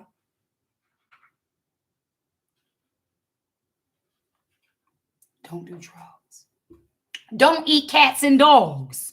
Don't bring rats over here to America and we won't have no problems. Stop eating all the roadkill. Stop bringing roadkill over here. Stop selling my sisters this fake sacrificial hairs and stuff. This so-called Brazilian. Ain't no Brazilian women's cutting their hairs off for y'all. Stop. That's Chinese people's hair. That you put some daggone curly relaxer to it to give it some body wave. That's what that is. That's why I do my own nails. I don't need Chinese people to do my nails. If y'all sisters want to know how to get your nails done and be nice and sharp or whatever have you, look, go down there to the Walmart, get your this stuff is a kit called Serendipity, okay? Serendipity, and you can get your nails done. You can do your own nails. Look at here. Bought me some press-ons, okay? And did the bonding thing. Did my nail up in there. Did a good 2 coats. She good. Yeah. Serendipity. Kit only cost me $20-something. And guess what? Got you different kind of bases. You can do the French tip. You can do the pink tip. You can do the gold. It don't even matter. You got versatility. Get you some press-ons or get the tips. Get your own, do your own nails, sisters. Do some natural things and make your nails grow, whatever you got to do. But stay away from these dang on devils. You hear me? And if you go to their hair store and get anything, buy the least, spend the less with them. Try not to spend no more than like $20 with them. That takes them off. They're like, anything else? No. Just a couple of braiding hair. So I can just braid my hair to get me to a certain length and I'm good to go. Tell my son don't do drugs. Chow mein, please. Stop bringing rats over here. How about that? You act like you care. How you gonna tell somebody stop doing drugs like you care about somebody? But this man said he can't breathe. You don't tell somebody stop murdering somebody. Chow mein gonna get it too. So you call what he doing okay? Curse all Chinese people. You call what you doing? You call what he doing Curse okay, all bro? you. Yes, I am from Minneapolis. Bro, you call. You think that's okay? You're arguing with her about who she is. Get out her way. Let her do her job. The man ain't moved yet, bro. The man ain't moved yet, bro. Minneapolis. Bro, you're a bum, bro. You're a bum, bro. You're definitely a bum, bro. He's definitely a bro. Facts, bro. He's definitely more than that. Not one time, He's bro. off track or no? But bro, go back to the store, bro. You don't understand. No, bro. I'm the reason. Okay, that's cool. Go. Oh, they're bleeding out the cursing. Okay, bad. Thank you, Father, for that. Because Help y'all out, Bro, you don't need. he wasn't cussing that long. man. Bro, he was just moving when I walked up here. And I know then that they did that to You him. just They did get that out. to You him. should get back out here. See? I've been watching it the Bro, whole you time. just got He's back out here. watching it the whole time. They did that to him. And Mr. Chow mein, your house gonna get it too. Probably the brother. He looks something like probably like the one he married to. 87, bro. You're a Oh bum, my bro. God, 987, bro. You're a He bum. was there. First, I hope some rats get in their cells and eat up all their commissaries. Mhm. I hope when the money go in the system for them to get their little commissary, it get lost in the system and go to a brother's card account anyhow. get off of his neck. Yes, look at that, bro. Are you serious? Back down the street. Bro, Tell me how you checking somebody's pulse with his knee and walks away. You keep on his neck? Did you see how he checked his pulse? He checks his pulse right here. You can't even reach the neck like that with his neck constricted like that to his shoulder. Of course he didn't care. That uniform doesn't even look like a paramedic. That probably was a cop that got when the ER was on its way, probably pulled the ambulance over, hopped in the back of the cop on the ambulance, okay, and said, "Let me be the one to check the pulse." Okay. That's not no regular EMT uniform. I mean, I don't know Minneapolis like that, but that don't look like nobody's ambulance to me. Yeah, I bet you. Bro, I bet you touched me like that, dude. Oh. I didn't want to call the ambulance. Bro, slap him out for what he did. That's crazy. That whole land is cursed right there. That whole land, I'm telling you. That whole land, Minneapolis, you gonna get it, Minneapolis. Looks like we pray for Texas to get that bread. You're gonna get it too, Minneapolis. Right. Judgment on They don't care. Minneapolis. If it ain't bad people, they don't care, bro. You gonna just sit there with your knee on his neck, bro. You a real man for that. Why does this EMT look like a Hawaii cop? You're a real man, bro. You're a real man, bro. I tell you, The fact that you guys are checking his pulse and doing compressions if he needs them, you guys are on and on. They pull him by his arms with cuffs. Look how they're handling him. Look at that. Look at that, family. It don't matter. So what? How you gonna lay somebody on their back when they're still cuffed? Are you kidding me? I got this all on camera. Watch out. don't touch me. You touched him. You went to him. So shut up. You went to He him. should have got a nice stitch onto that cheek. Father, that's why I know he got to work on me a little bit more. I know I got to get worked on a little bit more. Father.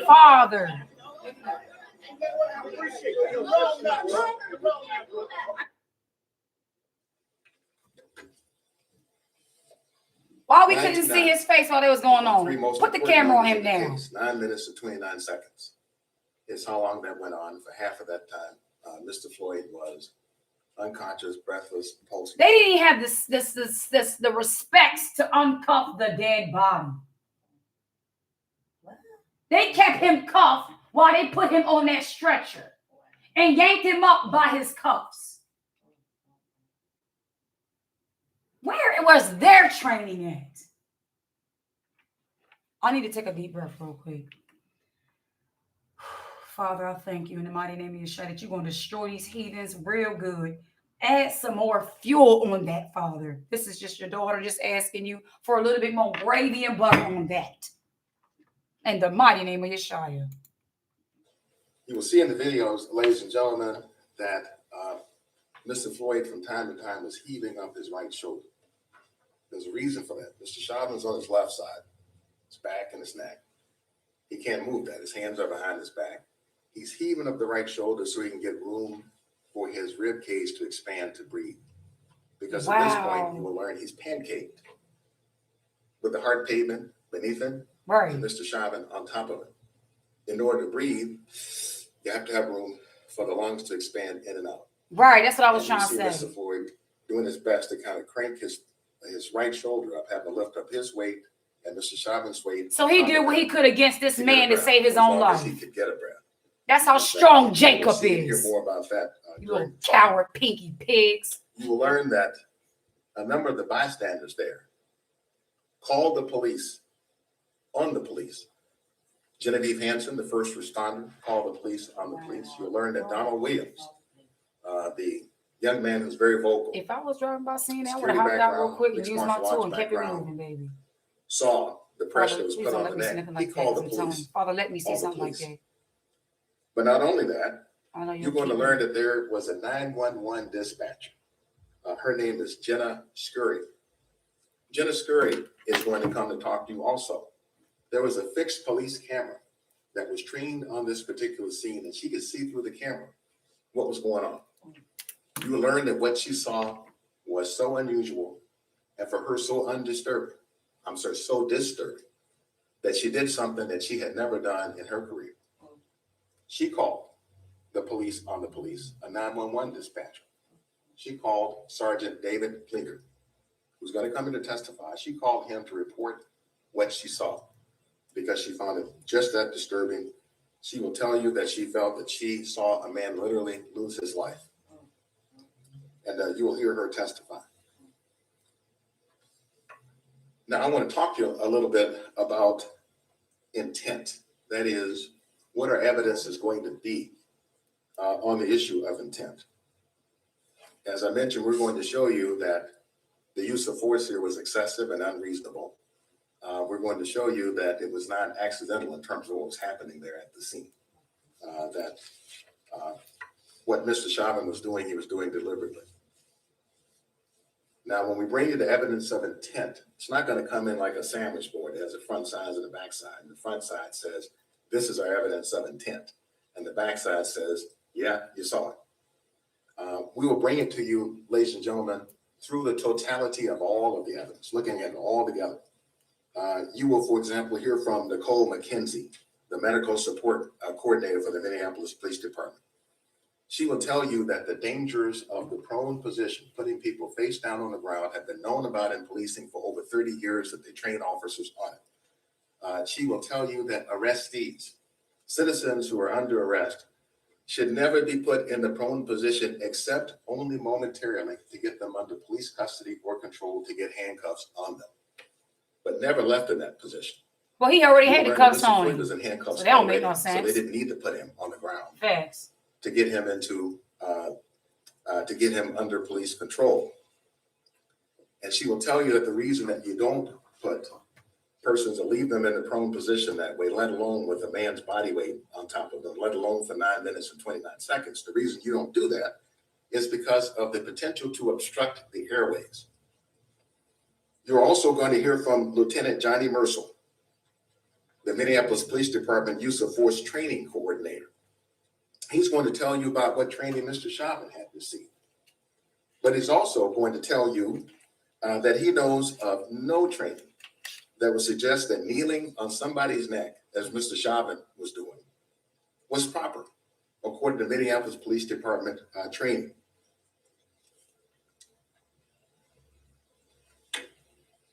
You will learn that officers are trained to avoid putting pressure on areas that are above the areas of the shoulder, on the spinal column, on the neck, on the head. And that to do that is using deadly force, because if you are putting pressure or blows in those areas, you run the risk of seriously injuring the person or potentially even killing them. It can be deadly force. And so they're trained not to do that. But above all, the police are trained in the side recovery position, that if you have to put somebody in the prone position to get them under control, you turn them over on the side as soon as possible so you don't obstruct their airways by having them on their stomach. So everything was intentional. Okay, thank you, sir, for confirming that. Now, I'm going to translate that into English, and you'll hear this from Dr. Thomas. Cause of death, cardiopulmonary arrest. What you're going to learn is that every human being that's ever been on the planet has two things in common with every other human being. Number one is that they are born, and number two is that they die of cardiopulmonary arrest. Because all the cardiopulmonary arrest means is that the heart stops and the lung stops. It's simply another way of saying death. So, It's cause the of process death, of when you're death. done. Complicating, that is involving law enforcement, subdual, that is subduing George Floyd, restraining him and compressing his neck under cause of death. And in how the injury occurred, decedent George Floyd experienced a cardiopulmonary arrest while being restrained by law enforcement officers. Now, in terms of the manners of death, where you see here it says homicide, here would be the standard list of the choices that medical examiners will look to in determining what the manner of death was. How the injury or disease leads to death is manner of death, and this is Dr. Thomas will talk to you about this. 5 manners of death. Natural causes. A heart attack is a natural death, you will learn. A fatal arrhythmia is a natural cause of death, you will learn. Accident. A drug overdose is an example of an accidental death. For example, car accident can be an accidental death. Suicide, homicide, which is when they As a believer in truth of the word, I cannot say that a drug overdose is what we call accident. I say a drug overdose is you got what you deserve because you intentionally put things in your body that cause harm. And it was your negligence that caused your abuse. So that's what we call suicide. Death at the hands of another, or undetermined, that if you can't tell which it is or what it is, you indicate undetermined. And here you will learn that Dr. Andrew Baker and Dr. Thomas determined amongst these possible manners of death, it wasn't natural, not accidental, not suicide, not undetermined, it was homicide, death at the hands of another. But that's not all that Dr. Thomas is going to tell you. She's going to tell you something about the limitations. All right, let's see what this lawyer going to say. Pathology, that is about reason and common sense. Let's go back a little bit. I want to see everything from the time he walks up to the stand. That there was no excuse for the police abuse Is of that him Mr. Chauvin. or We're going to ask at the end of this case that you find Mr. Chauvin guilty for his excessive use of force against George Floyd. That was an assault that contributed to taking his life, and for engaging in eminently dangerous behavior, putting the knee on the neck, the knee on the back for 9 minutes and 29 seconds without regard for Mr. Floyd's life. We're going to ask that you find him guilty of murder in the 2nd degree, murder in the 3rd degree, and 2nd degree manslaughter. Thank you.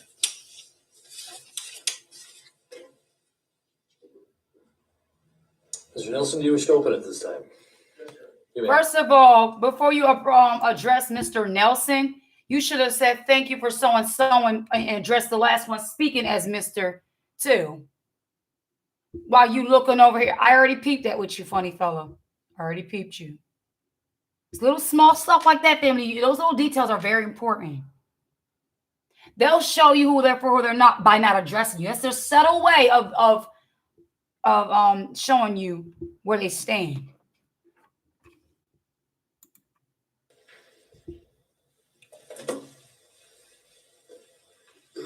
Please stop with the pen. May it please the court, Let's see if he pays attention to him talking. Mr. Chauvin, members of the jury. A reasonable doubt is a doubt that is based upon reason and common sense. At the end of this case, we're going to spend a lot of time talking about doubt. But for purposes of my remarks this morning, I want to talk about reason and common sense and how that applies to the evidence that you're about to see during the course of this trial. Reason is an idea that wholly permeates our law, our legal system, and it forms the foundation.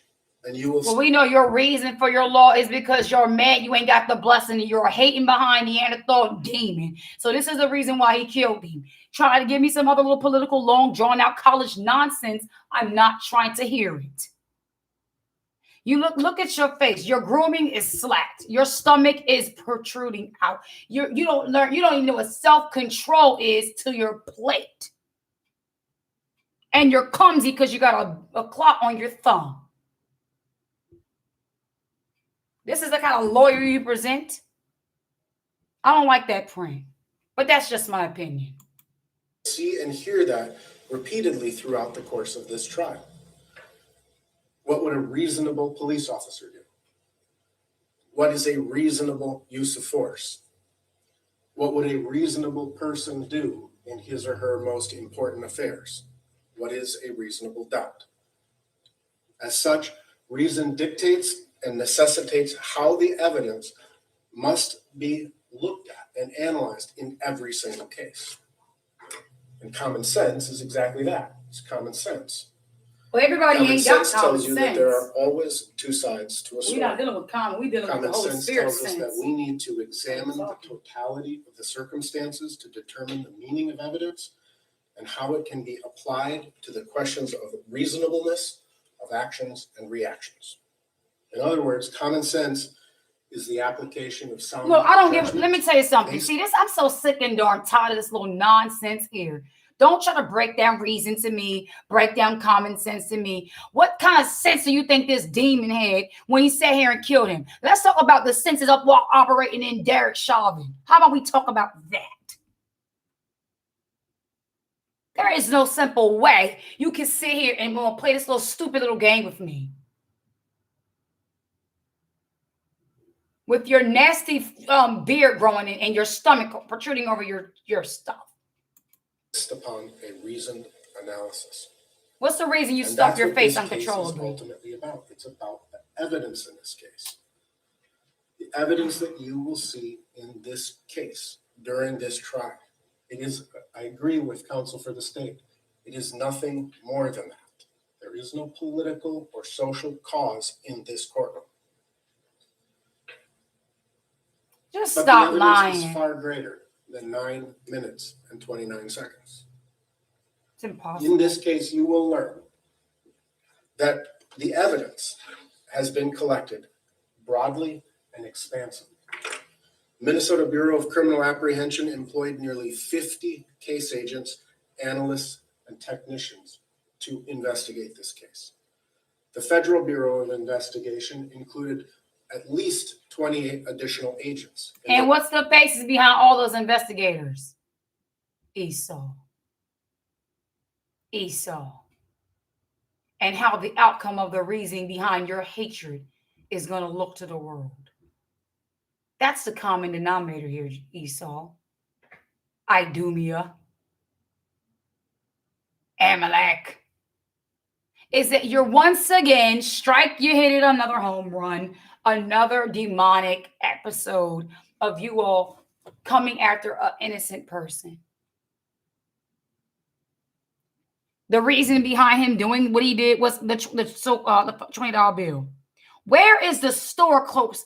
I want to see the people who called. I want them to step to the front. I want to ask how their life has been since this type of thing happened. If anybody's shopping at your store and how you doing business-wise during this pandemic.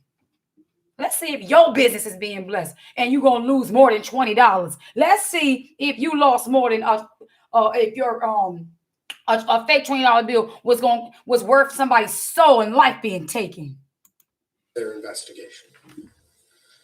These agents combined have engaged in an extensive and far-reaching investigation. They have interviewed over 50 members of the Minneapolis Police Department, including the officers who responded to the scene after Mr. Floyd was brought to the hospital. They interviewed members of the Minneapolis Police Department command staff. I don't give a John They Brown. interviewed officers who oversee training and policy-making decisions within the Minneapolis Police Department. They have interviewed nearly 200 civilian witnesses in this case. Some of these witnesses saw the entire incident, some who saw a portion of the incident, many who saw nothing, and some who had some piece of information to give to the officers, and others who had nothing. These agents interviewed the numerous medical personnel who attended to Mr. Floyd, and they interviewed the numerous firefighters and paramedics who responded. Agents executed approximately 12 search warrants in this case to gather information. And in the end, you will hear a term throughout, I believe, this case called the Bates stamp number. The Bates stamp system is a way for lawyers to keep track of the case, to make sure that we are working from the same set of documents, the same set of evidence. Search warrants for investigations. What was you search warranting for? The cameras of the store of the and the phones that recorded it, so that you can destroy their ones and promote the one you want to present and be the only one. If they were wise, they made sure they backed up their stuff before handing any other things over. If they were wise. Preserve the integrity of the investigation. You will learn that we are approaching 50,000. Why they gotta learn all this nonsense? They didn't come to court to learn nothing, or what investigators did it. We didn't come to the court to learn a damn thing. That's what y'all go to school for. We don't give a John Brown. What we come to do is see this dog get the man who's out here to defend himself, get the justice, or not justice, because we know how y'all operate, for him to get some slight a head start on what he deserves. To him get in position of what his whole life is going to be. Cut the lifeline off on him. Can you handle that? Because if you can't handle your own, we'll show you how to handle them. Bring them on over this way. We'll give them a good old beating. Bates stamped items. So this case is clearly more than about 9 minutes and 29 seconds. The public lynching y'all did. As you all saw during jury selection, the witness list in this case neared 400 people. So how do we begin to analyze and organize this evidence? 400 came forth, huh? Let common sense and reason guide you. I propose that I guarantee you, any witnesses that came forth on behalf of him was his family, his wife. And we just don't know Derek to be that way. I just don't know what gotten into Derek. All that nonsense. His mother, what is it? I raised him to be a good guy. No, sweetie. In their DNA, it's demons. It's swine. It's pork. every witness you will hear from and every piece of evidence that you will see or hear during this trial can be assigned to one of four basic locations: Cup Foods, Oh, he's still writing. Mercedes-Benz, Squad 320, and Hennepin County Medical Center.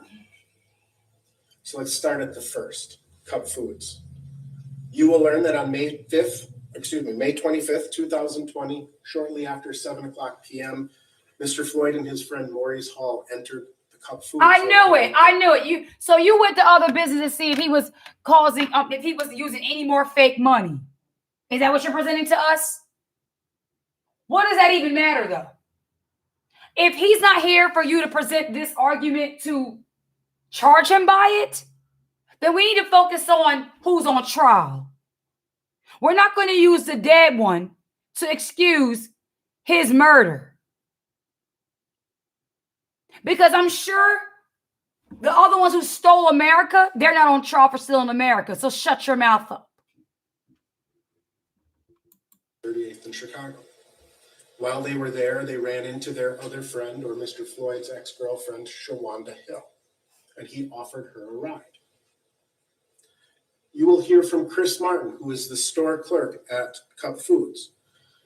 Mr. Martin observed Mr. Floyd.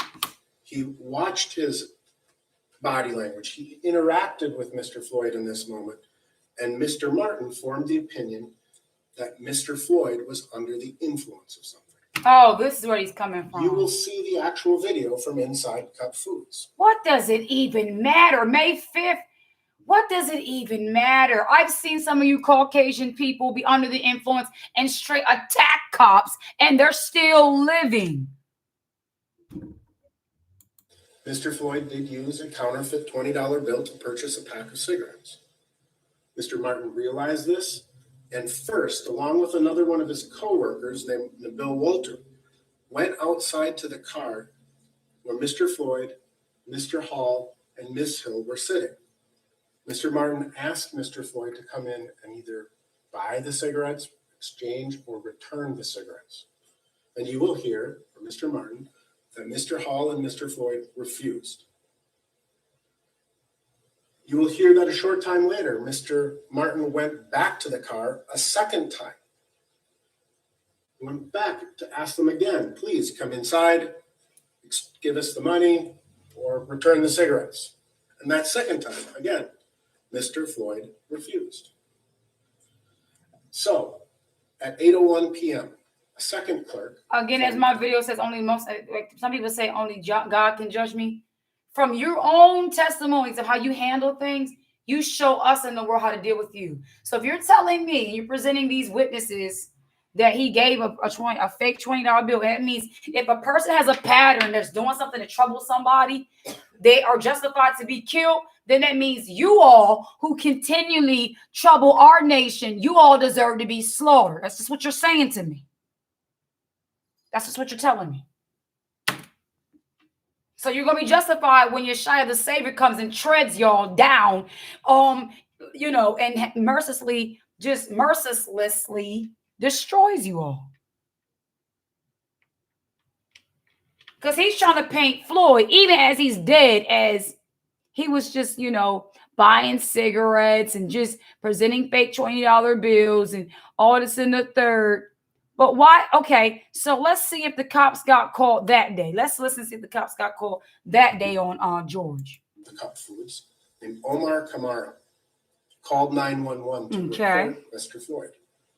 During that call, Mr. Kamara, you will hear, described Mr. Floyd as drunk and that he could not control himself. He's not acting right. He's 6 to 6.5 feet tall.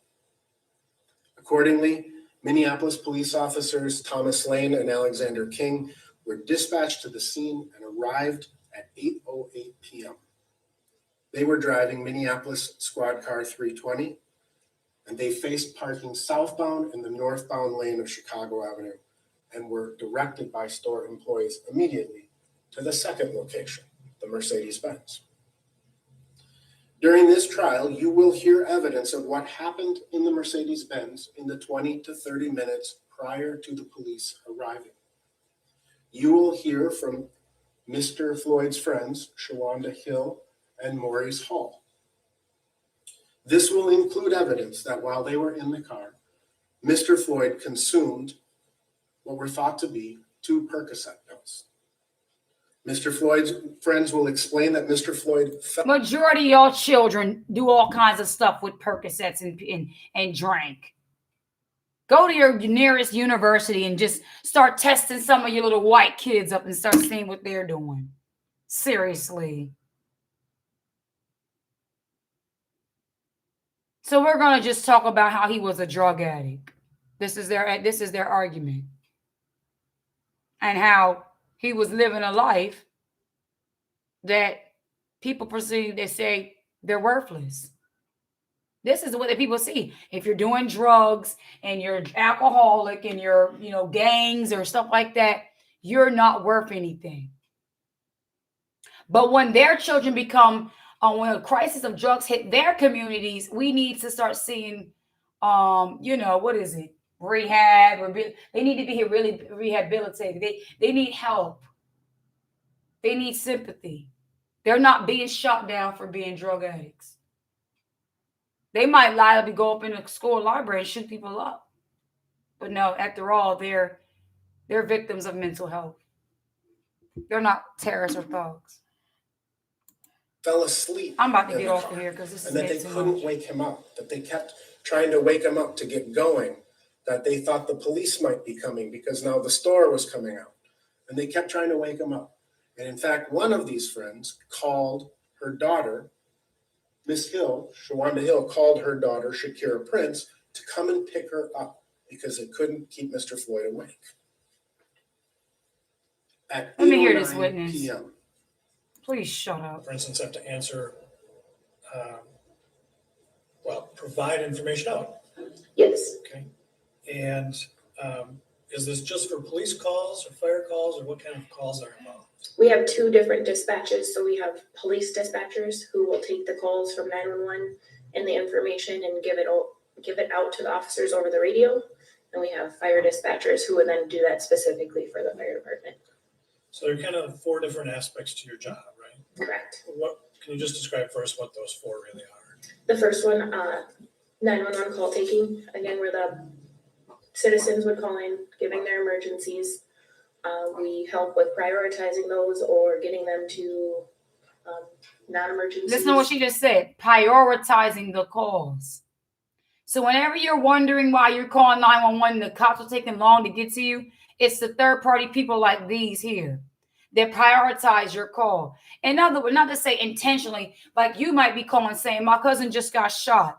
Okay, and somebody else just called and said, my cat stuck in a tree. Okay, so the ambulance is going to get to the cat stuck in a tree to the suburbs quicker than it's going to get to your cousin being shot. See, simple example like that.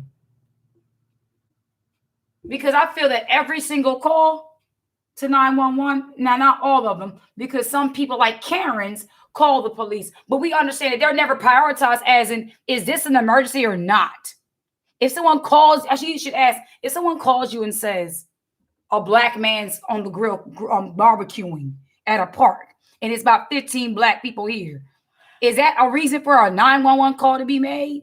Because if this was the kind of prioritizing they was doing, that was decent, we wouldn't have Karen's calling cops. Because if they have to prioritize calls, that means they need to have laws restricted for those who call with nonsense. Lines. We then have fire dispatch, where those dispatchers specifically send over fire rigs to fires or medical runs. Channel 7 would be where we log in our off-duty officers, deal with lost children reports, warrants. It's called our information channel because it is a lot of where information questions happen. And then our police dispatching, where we take those calls from 911 and then send them out to the officers based off of priority. So a lot of people think of a dispatcher as getting a call from somebody and then just calling a police officer and saying, go answer this call. It's more to it than that. A lot more to it. And when you're working a typical shift, describe for the jurors what's around you. What's your office look like when you're a dispatcher? What do we give a darn what that looks like? Our center is currently located in a basement. We have, Dude, does anybody care about that?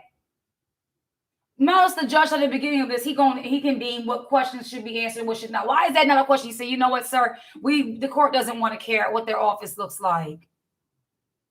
She like she ain't getting no sleep. You want to answer these little stupid questions? Take value of somebody's time. Stupid. similar to like this, covered with carpet. It's a large center. You'll have all. He's the trying to probably get a computers rhythm together, on when she's telling something that she's similar familiar to with. how the jurors are set, but you'll have 5 to 6 different screens around you. And then in another room, you'll have your fire dispatchers to give them some silence so they can work around that and be on the radio and listen to the firefighters. Across the room, you will have our Channel 7 that is closely located to our dispatch group, which is approximately 4 people that are giving out all the calls to the officers. So you say the fire dispatchers are somewhere different. Why is that? It's just the layout of our center. I mean, Why does he want to make a Also- point about a fire dispatcher? Because a person was at the scene as a witness, said she was a firefighter, and she wanted to check his pulse.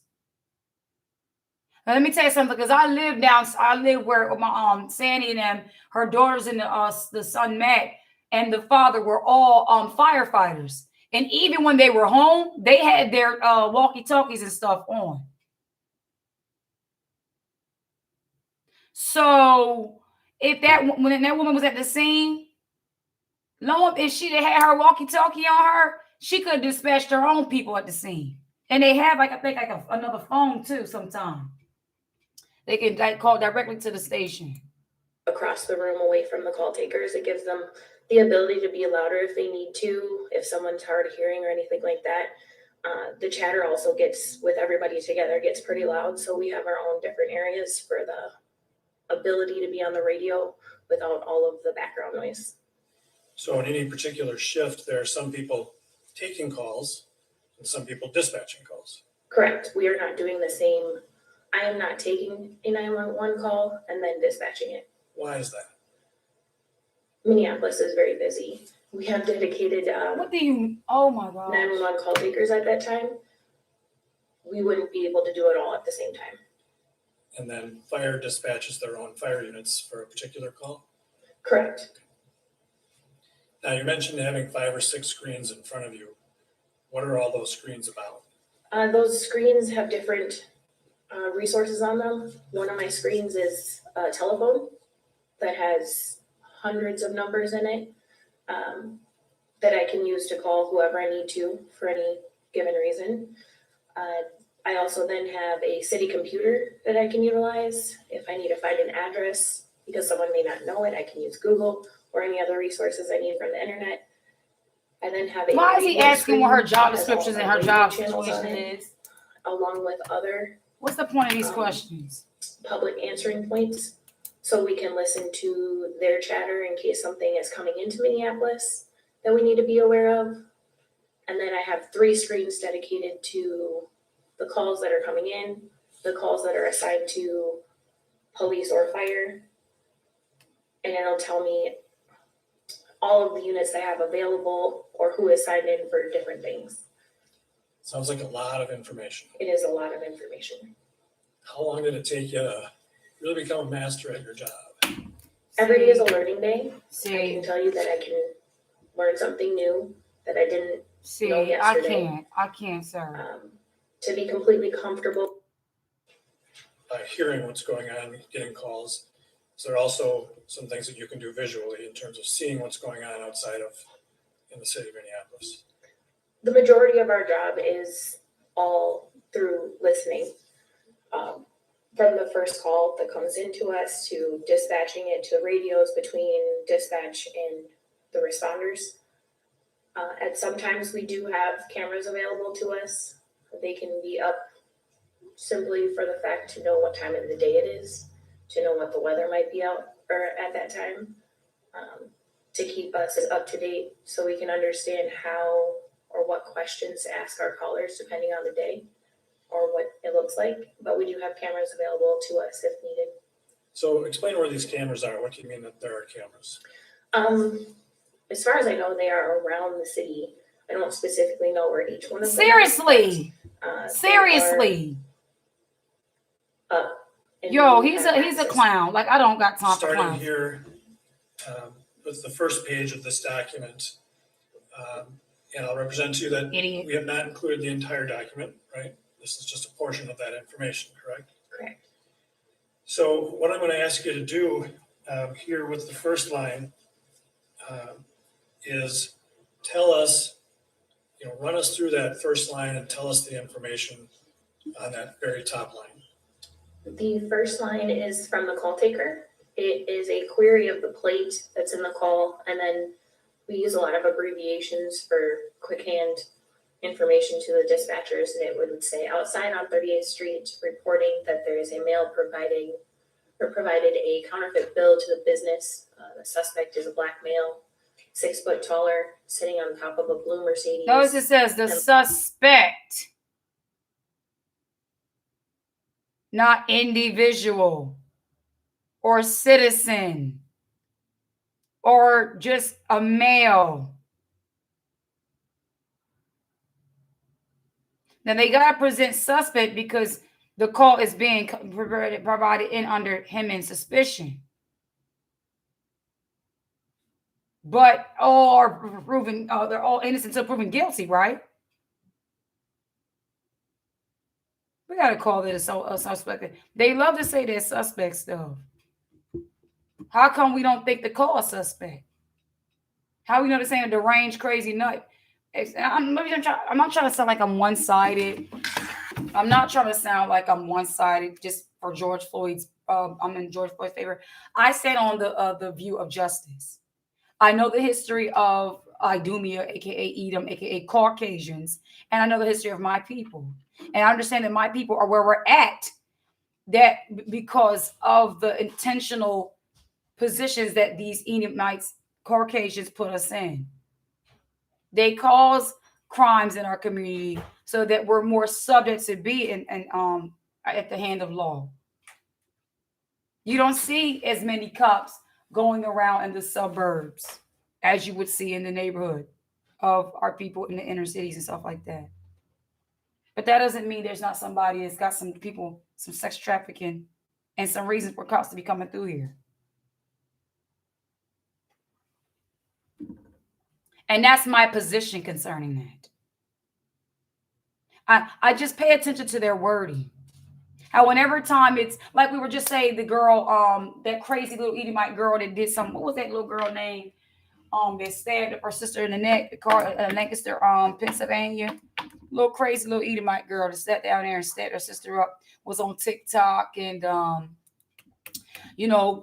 glamorizing what she was doing and things like that.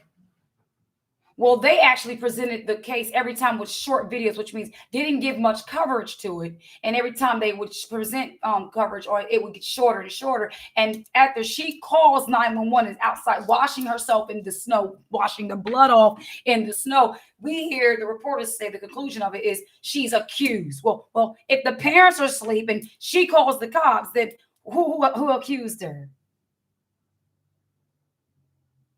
Was she not a suspect?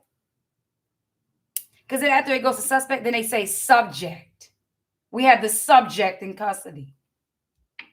You're no longer identified as a man. See, because the Constitution says that we're 3/5 of human being. And the reason why is because when they made these laws, we weren't seen as people of stature of dignity.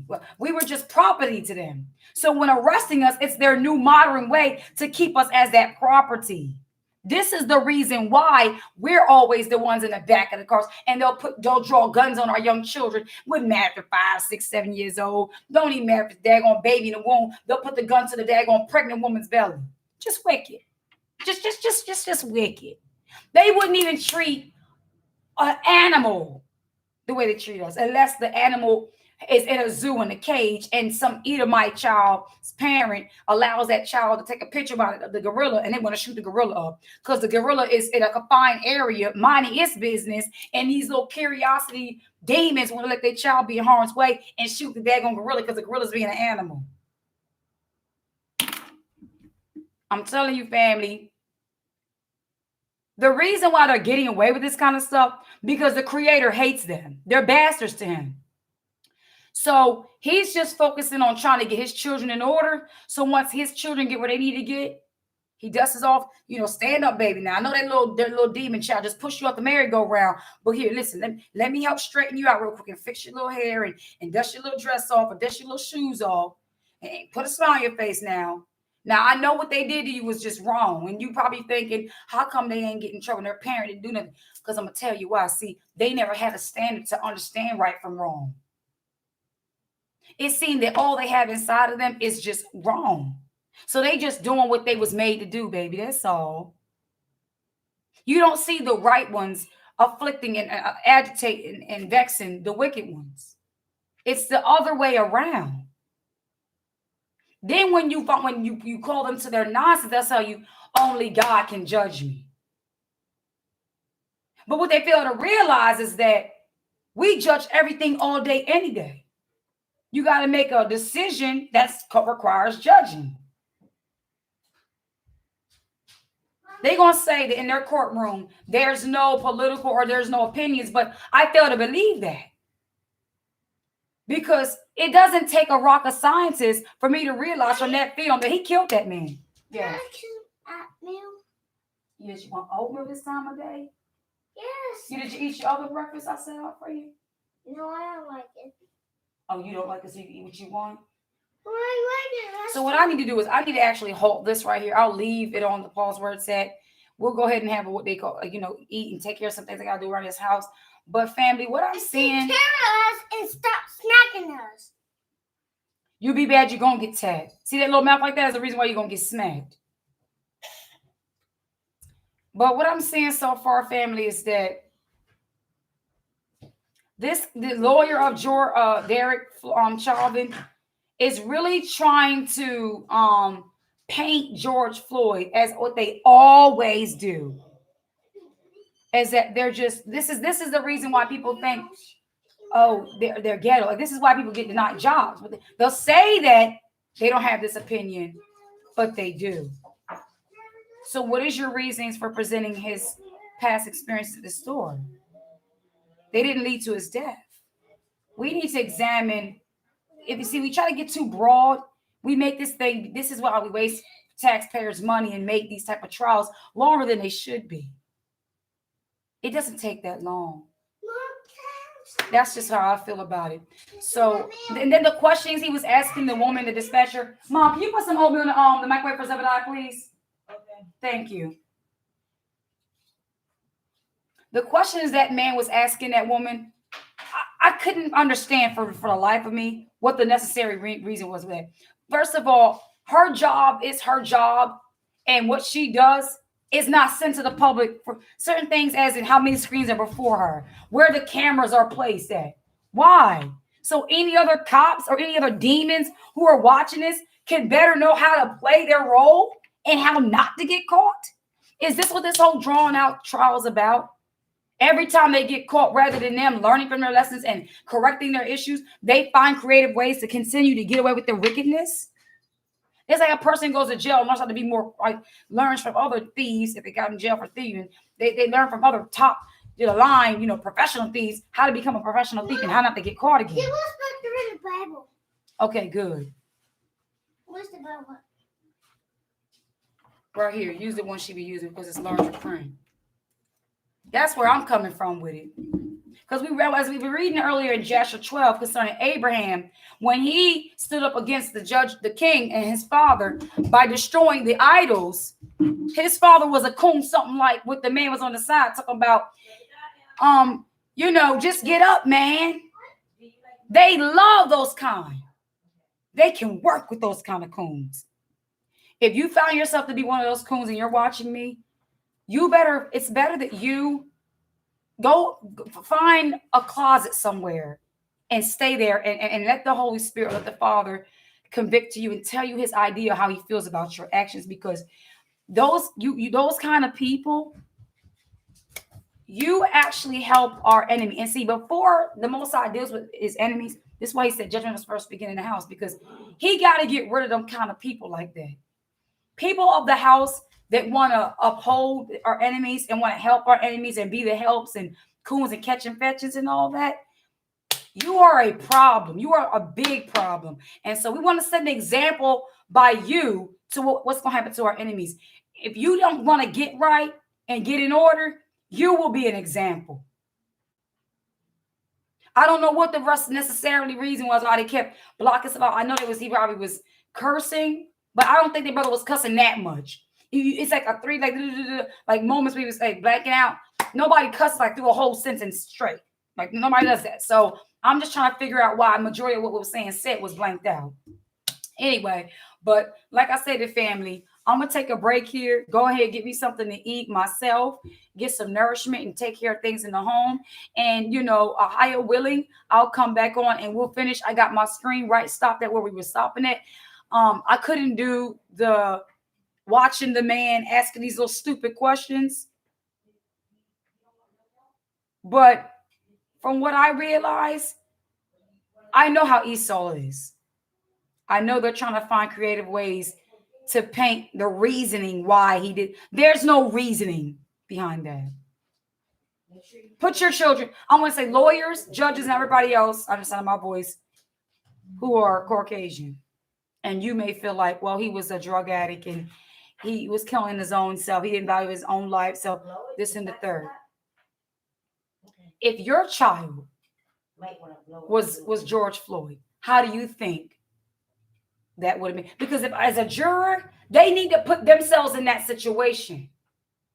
They don't need to be entertained with the irrelevance of how many screens somebody has behind them at their job, how many offices and what people are doing. See, that's the kind of stuff that takes the volume and the weight and the richness away from what they need to be focusing on. And that's intentional so that they can, after you hear what the black man was saying, all that kind of stuff, the brother was saying, all that kind of stuff could just fade out your ear. See, that's what intentional is. They're trying to hypnotize them to have a narrative that really isn't a narrative.